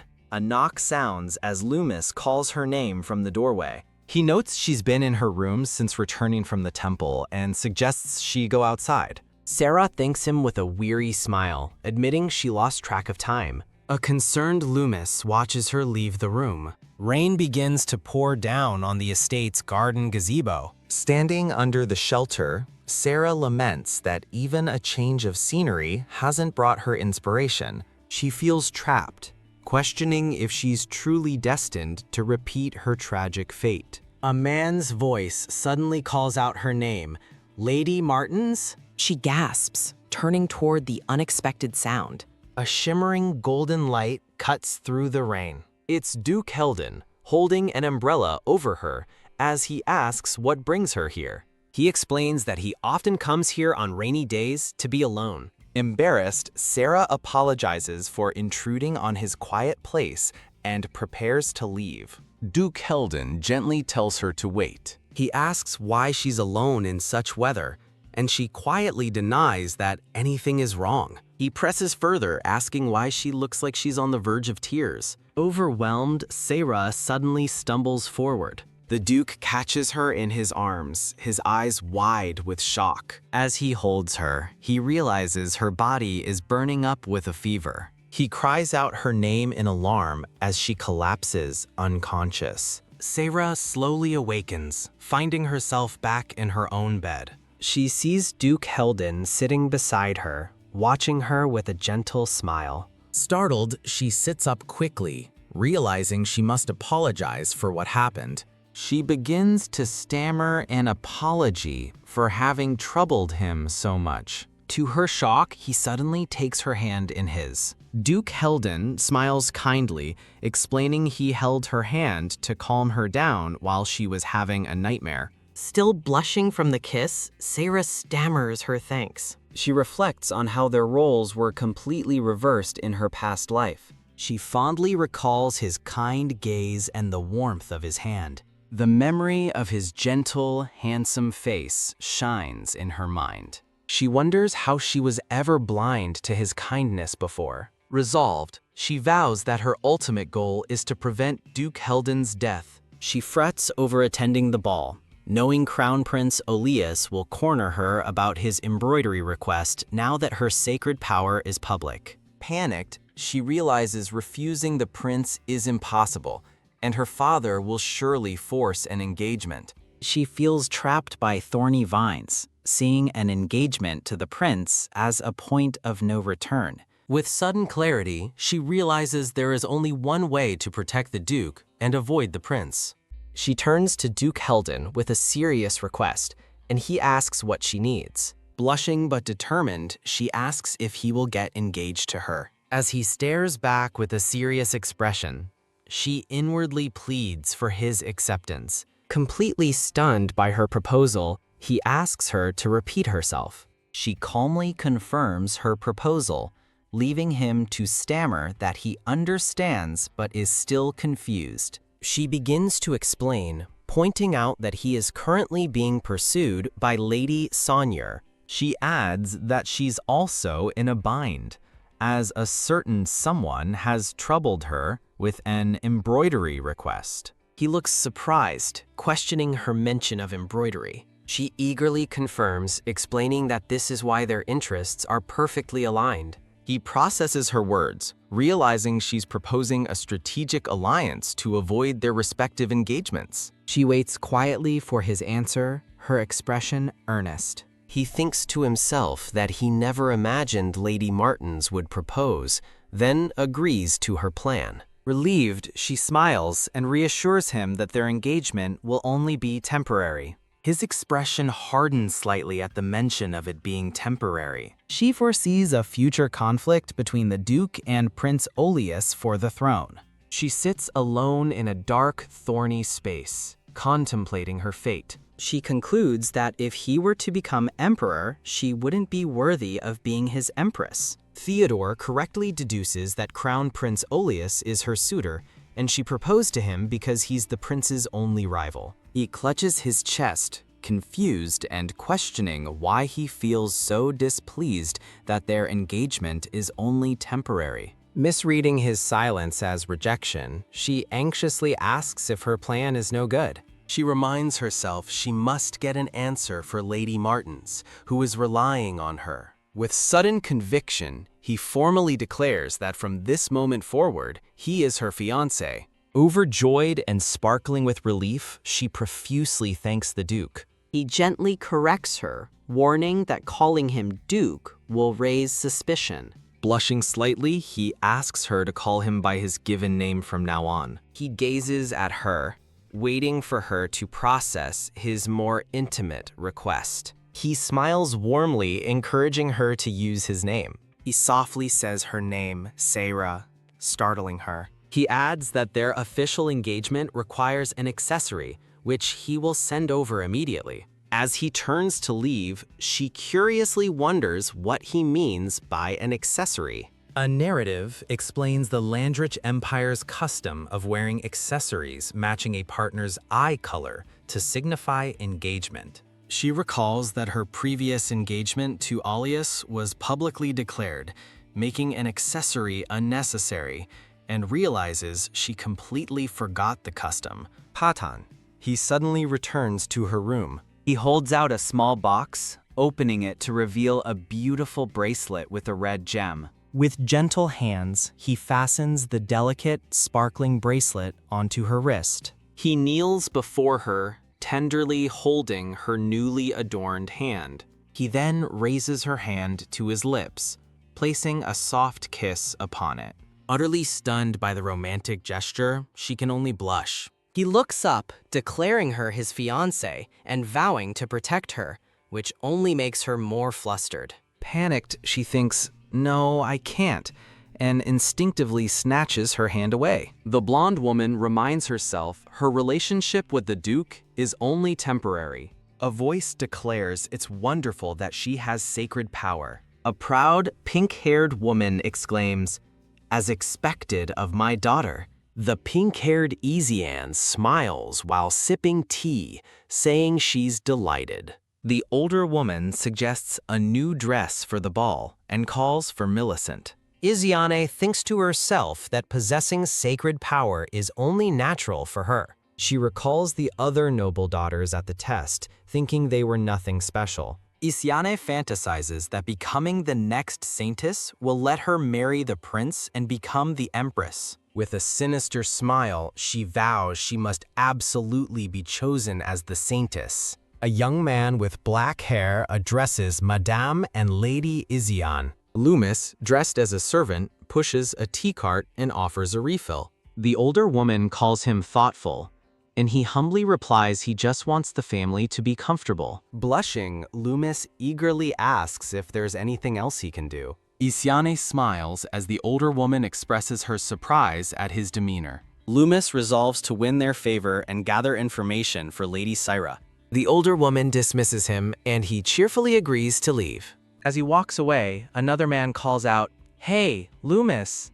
Loomis stands alone by a rainy window, holding a long object. He examines a document detailing the Marquis of Delaraw's skill in subjugating monsters. Loomis thinks grimly of the Marquis of Delaramma. With his eyes hidden, he reveals he's thought of the Marquis every single day, As lightning flashes, he holds a newspaper, his eyes glowing as he thinks the Marquis took everything from him. At a ball, the red-haired Prince Louis explains he was observing from the second floor. He recalls witnessing Baron Graham's son deliberately bumping into Lady Martin's. Seda looks shocked and unsettled by the sudden collision. Confronted by the prince and Sarah, the Baron's son frantically denies the accusation. The prince questions his audacity to doubt a crown prince's word, terrifying the man. Nearby nobles gossip about the man's embarrassing lack of manners and upstart origins.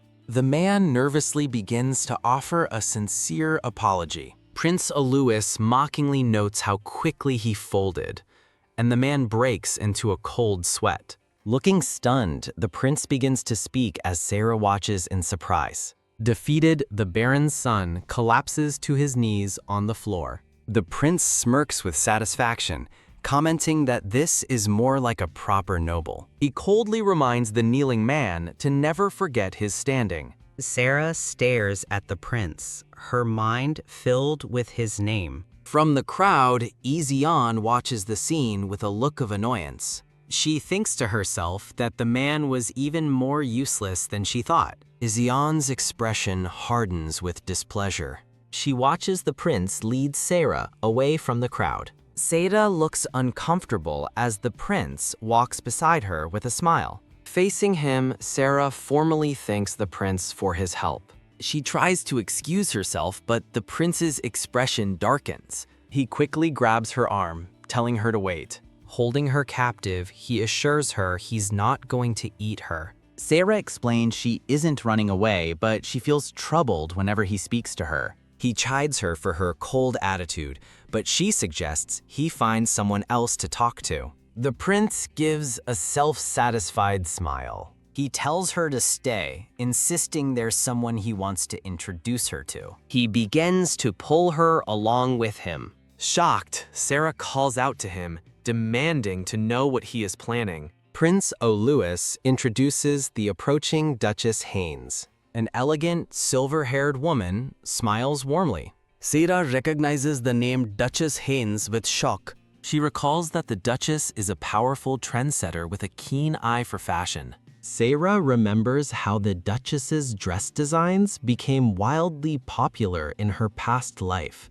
Duchess Haynes formally greets Crown Prince Louis with a bow. The Duchess glances over, asking the prince if Sarah is the young lady she suspects. Sarah politely introduces herself as Sarah Martins. The Duchess smiles, acknowledging she's heard quite a bit about the Martins family's daughter.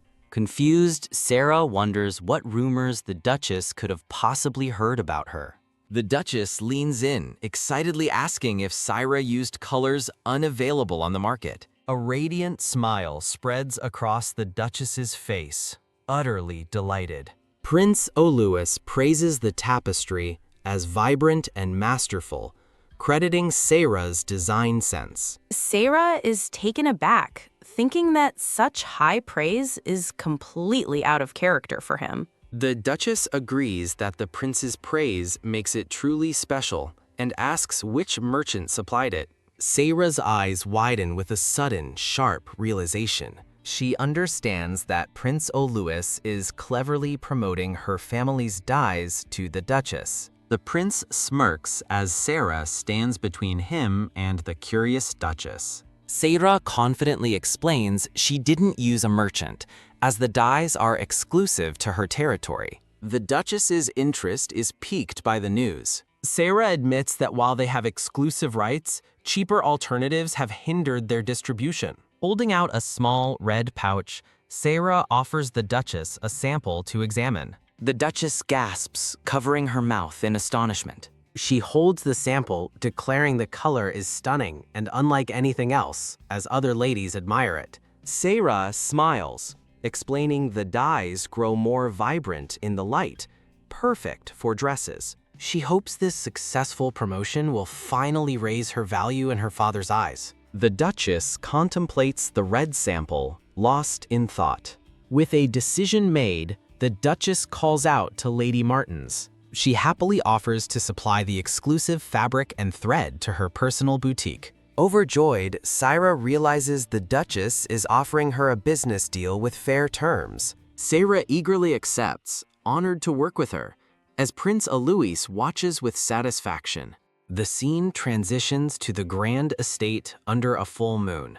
Prince Alois reflects on his perfect matchmaking between the Duchess's needs and the Martins' unused dyes. In the garden, Sarah begrudgingly admits to the prince that his plan worked out. He thinks to himself that she remains as cold to him as ever. The prince quietly accepts her curt thanks. Saira beams with genuine joy, thinking this deal will benefit the people of her territory. The prince watches her, surprised she's thinking of her people instead of herself. His mind declares that she is truly the only one suitable to become empress. Grabbing her hand, he tells her it's time for her to repay him. He holds her hand firmly, suggesting they begin with a dance. Saira looks up at him, flustered and stammering in shock. His expression hardens as he states he won't take no for an answer.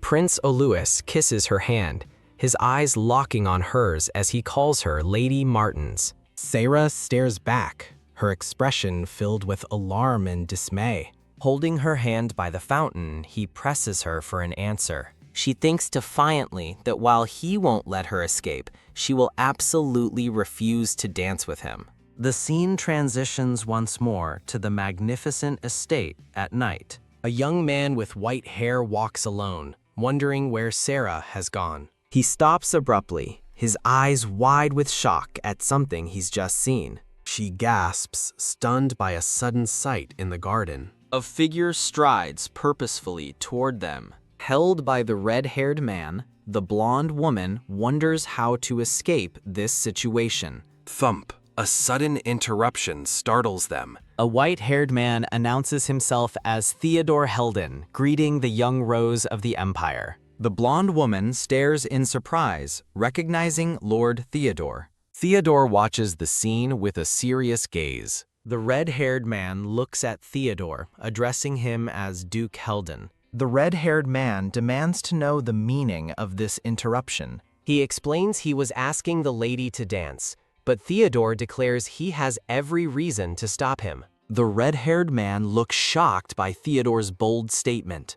As the red-haired man watches, the blonde woman appears serene and elegant. He looks on, completely stunned by the turn of events. Theodore takes the blonde woman's hand and gently kisses it. Flustered by the gesture, she calls out Lord Theodore's name. Theodore smiles, telling her she looks stunning tonight. She blushes, thinking he resembles a descended moon goddess. She returns the compliment, telling him he is shining brightly as well. The red-haired man's expression darkens with anger as he watches them. Theodore tells her he would have kept her all to himself if he'd known he'd meet someone so beautiful. She's taken aback, surprised he would act so convincingly. Her heart races despite their temporary engagement as he kisses her forehead and asks the prince about an engaged lady's first dance partner. The red-haired prince grits his teeth, admitting he knows the tradition. Theodore pulls Saira close, declaring she is his fiancé and telling the prince not to force her. The prince is left speechless. Saira turns to the prince, formally apologizing and declining his offer to dance. She also refuses to embroider his handkerchief, leaving the prince utterly shocked and furious. Theodore takes Saira's arm, politely excusing them from His Highness. They walk away together, leaving the prince to watch them go. The prince clenches his fist, seething with frustration. Later, inside, Saira thanks Theodore for helping her earlier. She says she avoided a difficult situation, and he simply agrees. He explains he couldn't overlook the prince's actions. He leans in close, smiling as he begins to explain why. He whispers that she is his precious fiancée. Thump, thump. Her heart pounds as she thinks she can't handle it. The red-haired prince stands alone by a fountain when someone calls out to him. A woman with gray-blue hair approaches, happy to have found him. He furiously shoves her hand away, demanding she not touch him. He looks surprised by his own aggressive reaction. He inwardly fumes, questioning why he is so irritated. The woman pleads with him to calm his anger. He curtly apologizes, stating he won't be returning to the hall with her. She looks on in shock as he turns his back on her. Damn it! He runs a hand through his hair, unable to forget the interaction between Lady Martins and Theodore, especially Theodore touching her. He puzzles over his feelings, wondering if it's because she is his. His thoughts trail off as he looks intensely into the distance. He questions what Sarah is to him, admitting they have no special relationship. And yet, he can't stop seeing her beautiful, smiling face. Thump! He clutches his chest, confused by this overwhelming feeling. Elsewhere, Duke Helden clutches his chest, wondering why it aches so terribly. At the estate, Sarah is stunned to find herself in a familiar moonlit garden with the white-haired man. She realizes this is the very place she first met Theodore in this lifetime. Sarah looks on with a distant, thoughtful expression. Theodore turns to her with a warm, knowing smile. Seeing his smile, a faint blush spreads across her face. She stands shyly in the beautiful garden. Theodore explains he wanted to visit the place where she first saved his life. A romantic memory surfaces of Sarah smiling at a blushing Theodore. The memory makes Sarah gasp in embarrassment. Flustered, she begs him to forget that time, while he smiles sweetly. He teases her, saying he still remembers it vividly. She calls out his name in protest as he stifles a laugh. Theodore gazes at her with a fond and gentle expression. He confesses that he couldn't take his eyes off her, leaving her utterly bewildered. He stands proudly in the moonlight, his gaze fixed on her. He apologizes for being late, adding that it was his turn to help her. Sarah is struck by the thought that he has always rushed to her side.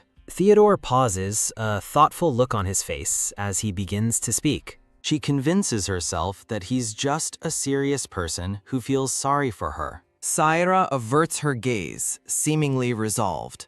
He apologizes for the delay in giving her something he prepared. She watches in surprise as he presents a beautiful bracelet on a pillow. Theodore looks away, a hint of nervousness on his face. Taking his hand, Sarah tells him not to worry about it.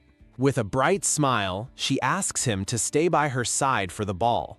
Her request leaves Theodore momentarily speechless. She cheekily explains it's so she can keep him in check. He smiles warmly and agrees to her terms. Theodore vows he'll never leave her side and will protect her from pests. Music drifts from the grand estate as the ball begins. Theodore notes the Emperor's arrival, and they agree it's time to enter. Inside, magnificent crystal chandeliers illuminate the grand hall. The ballroom is filled with smiling, faceless nobles enjoying the festivities. The Emperor and Empress sit upon their thrones, overseeing the celebration. The lavish hall is abuzz with the Empire's nobility. The Emperor raises his glass in a toast, welcoming his guests to the feast. The guests cheer and raise their glasses in unison. As Sarah and Theodore arrive, a guest notes that they've just missed the toast. A man's eyes widen in sheer terror.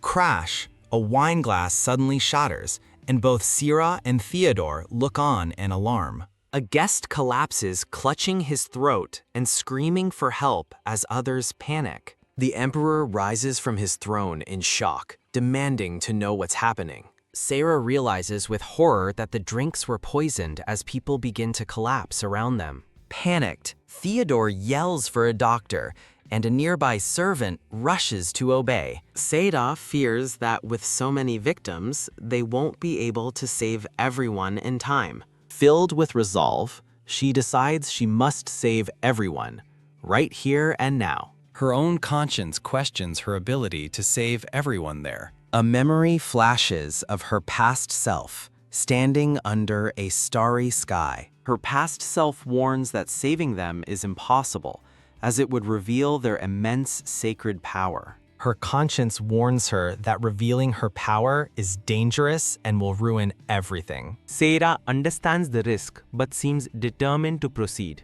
Her mind questions if she's just repeating her past mistakes or fighting for a new future. A painful memory surfaces of her past betrayals and ultimate execution. Her past self questions her resolve, reminding her of all the effort she's put into hiding. Her inner voice scoffs, asking if these nobles truly deserve her sacred power. Seira screams in rage, recalling how they abandoned her and branded her a witch. The intensity of her own memory startles her. Her past self insists they are not obligated to help the people who scorned them. In the ballroom, poisoned guests writhe on the floor, crying out for help. Seira confronts her wounded past self, a silent and tense standoff. The doctors are overwhelmed, declaring there are too many patients and not enough medicine. Her past self holds up the book as Seira concedes that she has a point.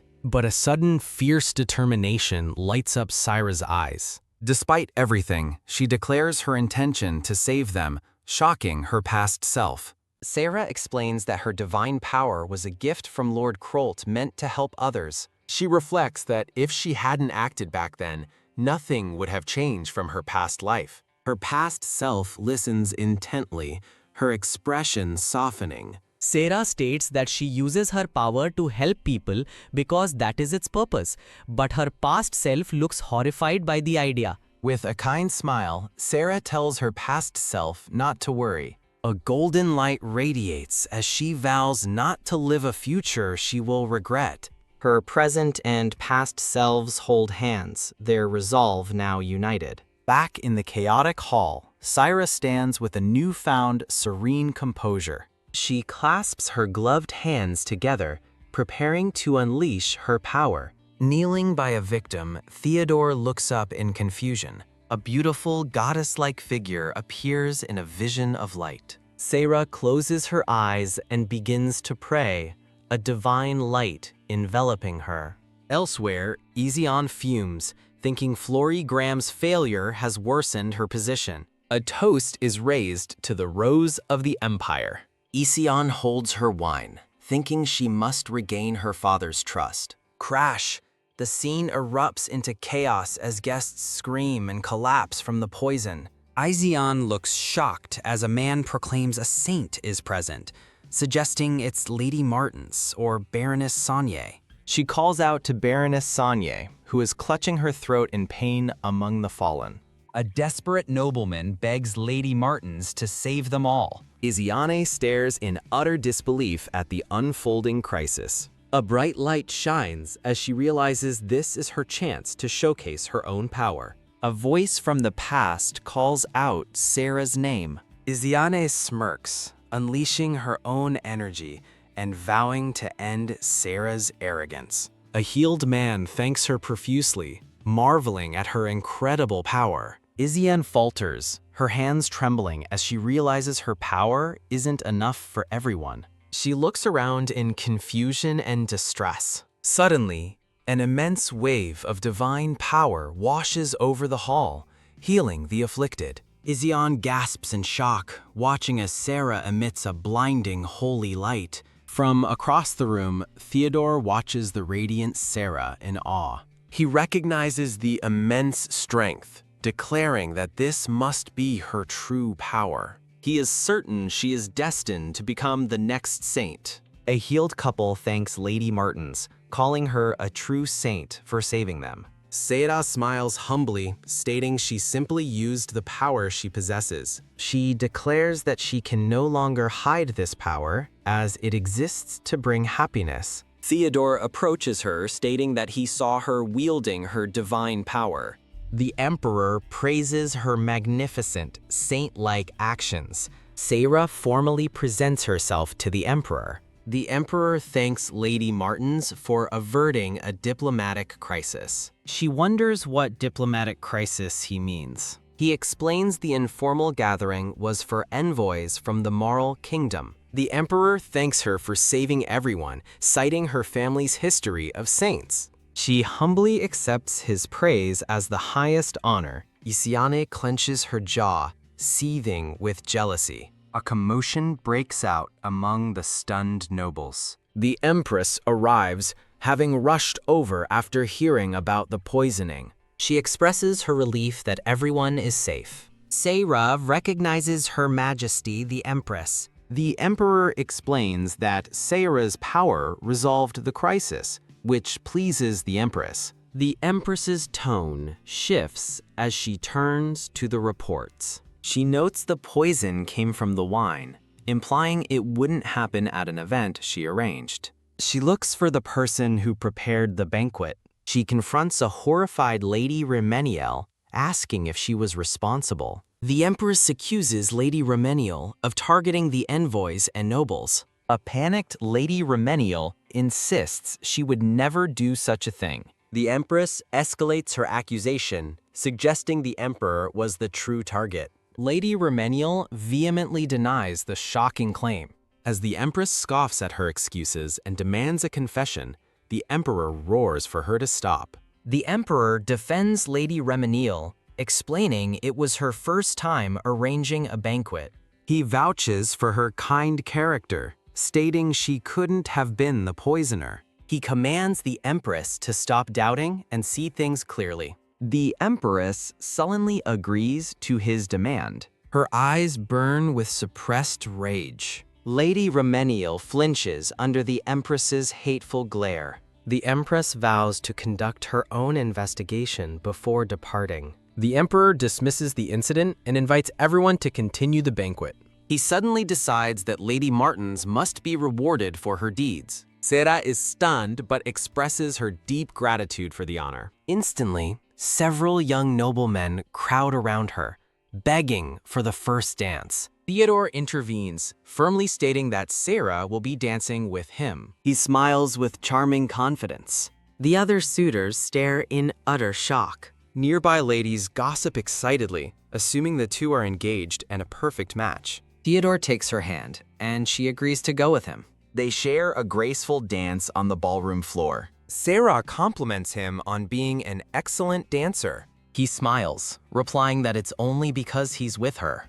She laughs, flustered by his charming words. Theodore thinks to himself that he's never found anyone so captivating. He feels a pang of sadness, knowing their temporary engagement means she'll eventually leave him. His expression fills with resolve. After the dance, Seyra thanks him politely. He gazes at her with adoration, resolving to win her heart as he whispers her name. He begins to ask her about the upcoming holiday. The romantic moment is framed by an elegant flourish of white roses. Sometime after the ball, a servant announces that Duke Helden's carriage has arrived for Lady Seyra. Seyra graciously thanks a man standing behind her. Her expression turns to one of mild surprise. She sees Lord Theodore at the end of the hall and calls his name. He turns to greet her with a charming smile. Theodore politely asks her to wait a moment. A young man named Loomis appears, whom Theodore recognizes, while Seyra wonders why he's here. Loomis introduces himself and formally thanks the Lord for his past assistance. His eyes narrow with a sudden and serious intensity. Loomis fiercely warns Lord Helden not to make Seyra cry, leaving her stunned by his rudeness. He insists on the importance of making things clear between them. He threatens to show no mercy if Theodore's affections lie with anyone else. Theodore simply observes how deeply Loomis cares for Seyra. He declares that his heart will never be swayed by anyone other than her. Seyra is left blushing and flustered by his direct confession. He turns, asking if she's still not satisfied with his words. He then reveals a magnificent flower-adorned carriage as a grand gesture. He proudly explains that he picked and arranged the flowers himself to make her happy. Deeply touched, Seyra realizes the sincerity behind his elaborate effort. Theodore gently invites her to go, calling her by name. She accepts his outstretched hand, agreeing to go with him. They arrive at an elegant and sunlit building. Seira recognizes the trendy cafe that Izyan had been begging to visit. She looks around, puzzled by why the popular cafe is completely empty. A waitress greets them, ready to escort them to the second floor. He reveals that he rented the entire establishment for them, shocking Seira. She marvels at his extravagance as she follows him to a table. They settle in for a private date by a large sunny window. Seira peruses the menu, finding it difficult to choose between the delicious desserts. Theodore thoughtfully recommends the fruit tart and offers to order the lemon pie for her as well. She thanks him with a bright, appreciative smile. The narrative explains that coffee is a new, unpopular drink from another continent. Intrigued by the novelty, Saira decides to order the blended coffee. Theodore expresses concern, suggesting the bitter drink is ill-suited for a lady's taste. She politely insists on her choice, thanking him for his suggestion. She explains that since they don't have it at home, this is a rare chance to try it. She recalls her past self, who was always too afraid to try new things. Now she's determined to change, seeing this small choice as a significant challenge. With renewed confidence, she proceeds to place their order. She raises the cup and cautiously takes her first sip. The intense bitterness hits her immediately, and she visibly recoils. Seeing her reaction, Theodore offers to have something else brought for her. She insists it's all right, noting that beneath the bitterness lies a deep flavor. She smiles, believing she could grow to understand and enjoy its appeal. He is visibly charmed by her courage to face new experiences head-on. She then playfully asks if she can still have some milk. Theodore smiles warmly, thinking that the more he gets to know her, The more prominent she becomes in his life as he watches her enjoy her dessert. His expression turns thoughtful, a serious idea crossing his mind. He wonders if they can make their relationship real, just as she notices his stare. snapped from his thoughts, she asks if he will eat, and he happily agrees. Theodore sweetly offers her a bite of his cake. Seira looks completely flustered by the intimate gesture. He smiles warmly, insisting the cake is for her. Blushing, she leans forward to accept the offered dessert. Pak, she eats the cake, her face flushing with delight. She thinks to herself that it tastes exceptionally sweet. As he sips his coffee, she wonders if he's the reason. The scene transitions, focusing on an embroidered blue cloth. Elsewhere, Isiane clutches a dagger, seething with dark energy. She furiously wonders why her own power won't work, frustrated that Sarah's divine power is so strong. Isiane glares, recalling the sight of a shocked Theodore with Seira. Her hatred burns as she remembers seeing Sarah with the man. She fumes, remembering when Sarah was meek and lower than her. Crash! Her rage erupts as she violently smashes a teacup. As she stands over the mess, a voice calls her name in alarm. Her mother rushes to her side, worried about her getting hurt. Her mother bitterly blames Sayana for causing Isiane such pain. The woman apologizes, regretting not having trained Saira properly. Isiane fiercely rejects the apology, declaring it's Seira's fault. Isiane's father watches thoughtfully, believing she's getting carried away by his affection. Isiane panics, realizing Sarah's power threatens her chances of becoming a saint and marrying her desired suitor. Her mother comforts her, saying sacred power isn't everything. The woman presents a letter, assuring Isiane the goddess is on their side. Isiane examines the letter, a sinister smile spreading across her face. She muses that, just as her mother said, a nail that sticks out will be hammered down. A dark thought warns Sarah she won't be able to keep her position. Back at the cafe, Theodore announces it is time for them to leave. Sarah thanks him with a bright, genuine smile. He suggests they come again, and she happily agrees. He gracefully leads her down a grand, sunlit staircase. Crack! A sudden sound makes her gasp in shock. The heel of her shoe snaps clean off. She cries out as she loses her balance and begins to fall. Theodore reacts instantly, catching her securely in his arms. She looks up surprised and flustered by their sudden closeness.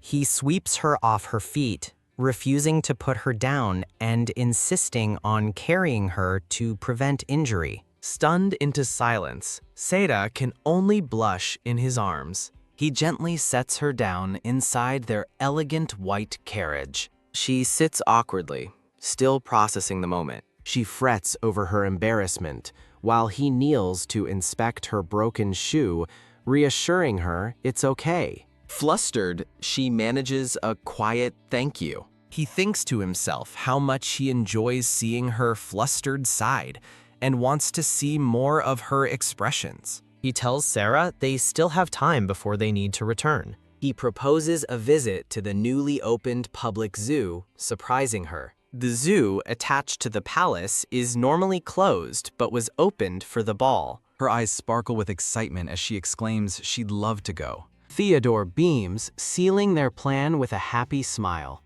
Arriving at the zoo, Seira is taken aback by the large crowd. She instinctively holds his arm a little tighter as they walk. Her heart pounds, and she's grateful for the noise, hoping he can't hear it. Theodore gently tells Seira to look ahead, and she nervously agrees. Her eyes sparkle with pure, unadulterated wonder. Whoa, she gasps in awe at the sight of a magnificent elephant.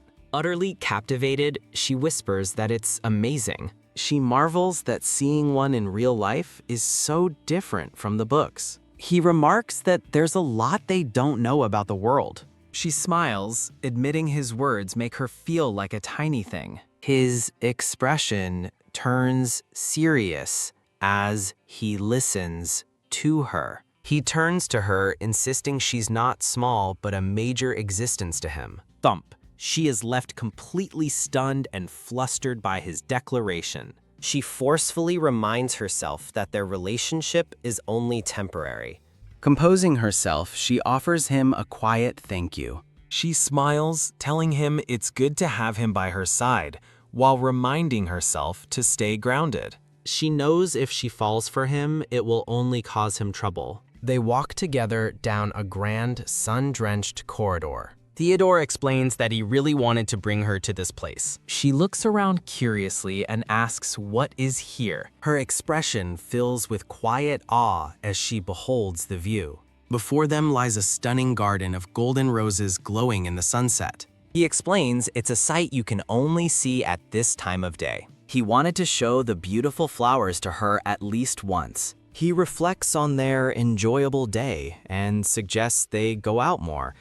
She happily agrees, and he promises to always make time for her. She adds that they must also be careful not to arouse suspicion. His expression darkens as he quietly pleads with her. He pulls her close, asking her not to provoke him too much. Stunned, she looks up as he gently cups her face. Amidst a shower of golden petals, Theodore passionately kisses her.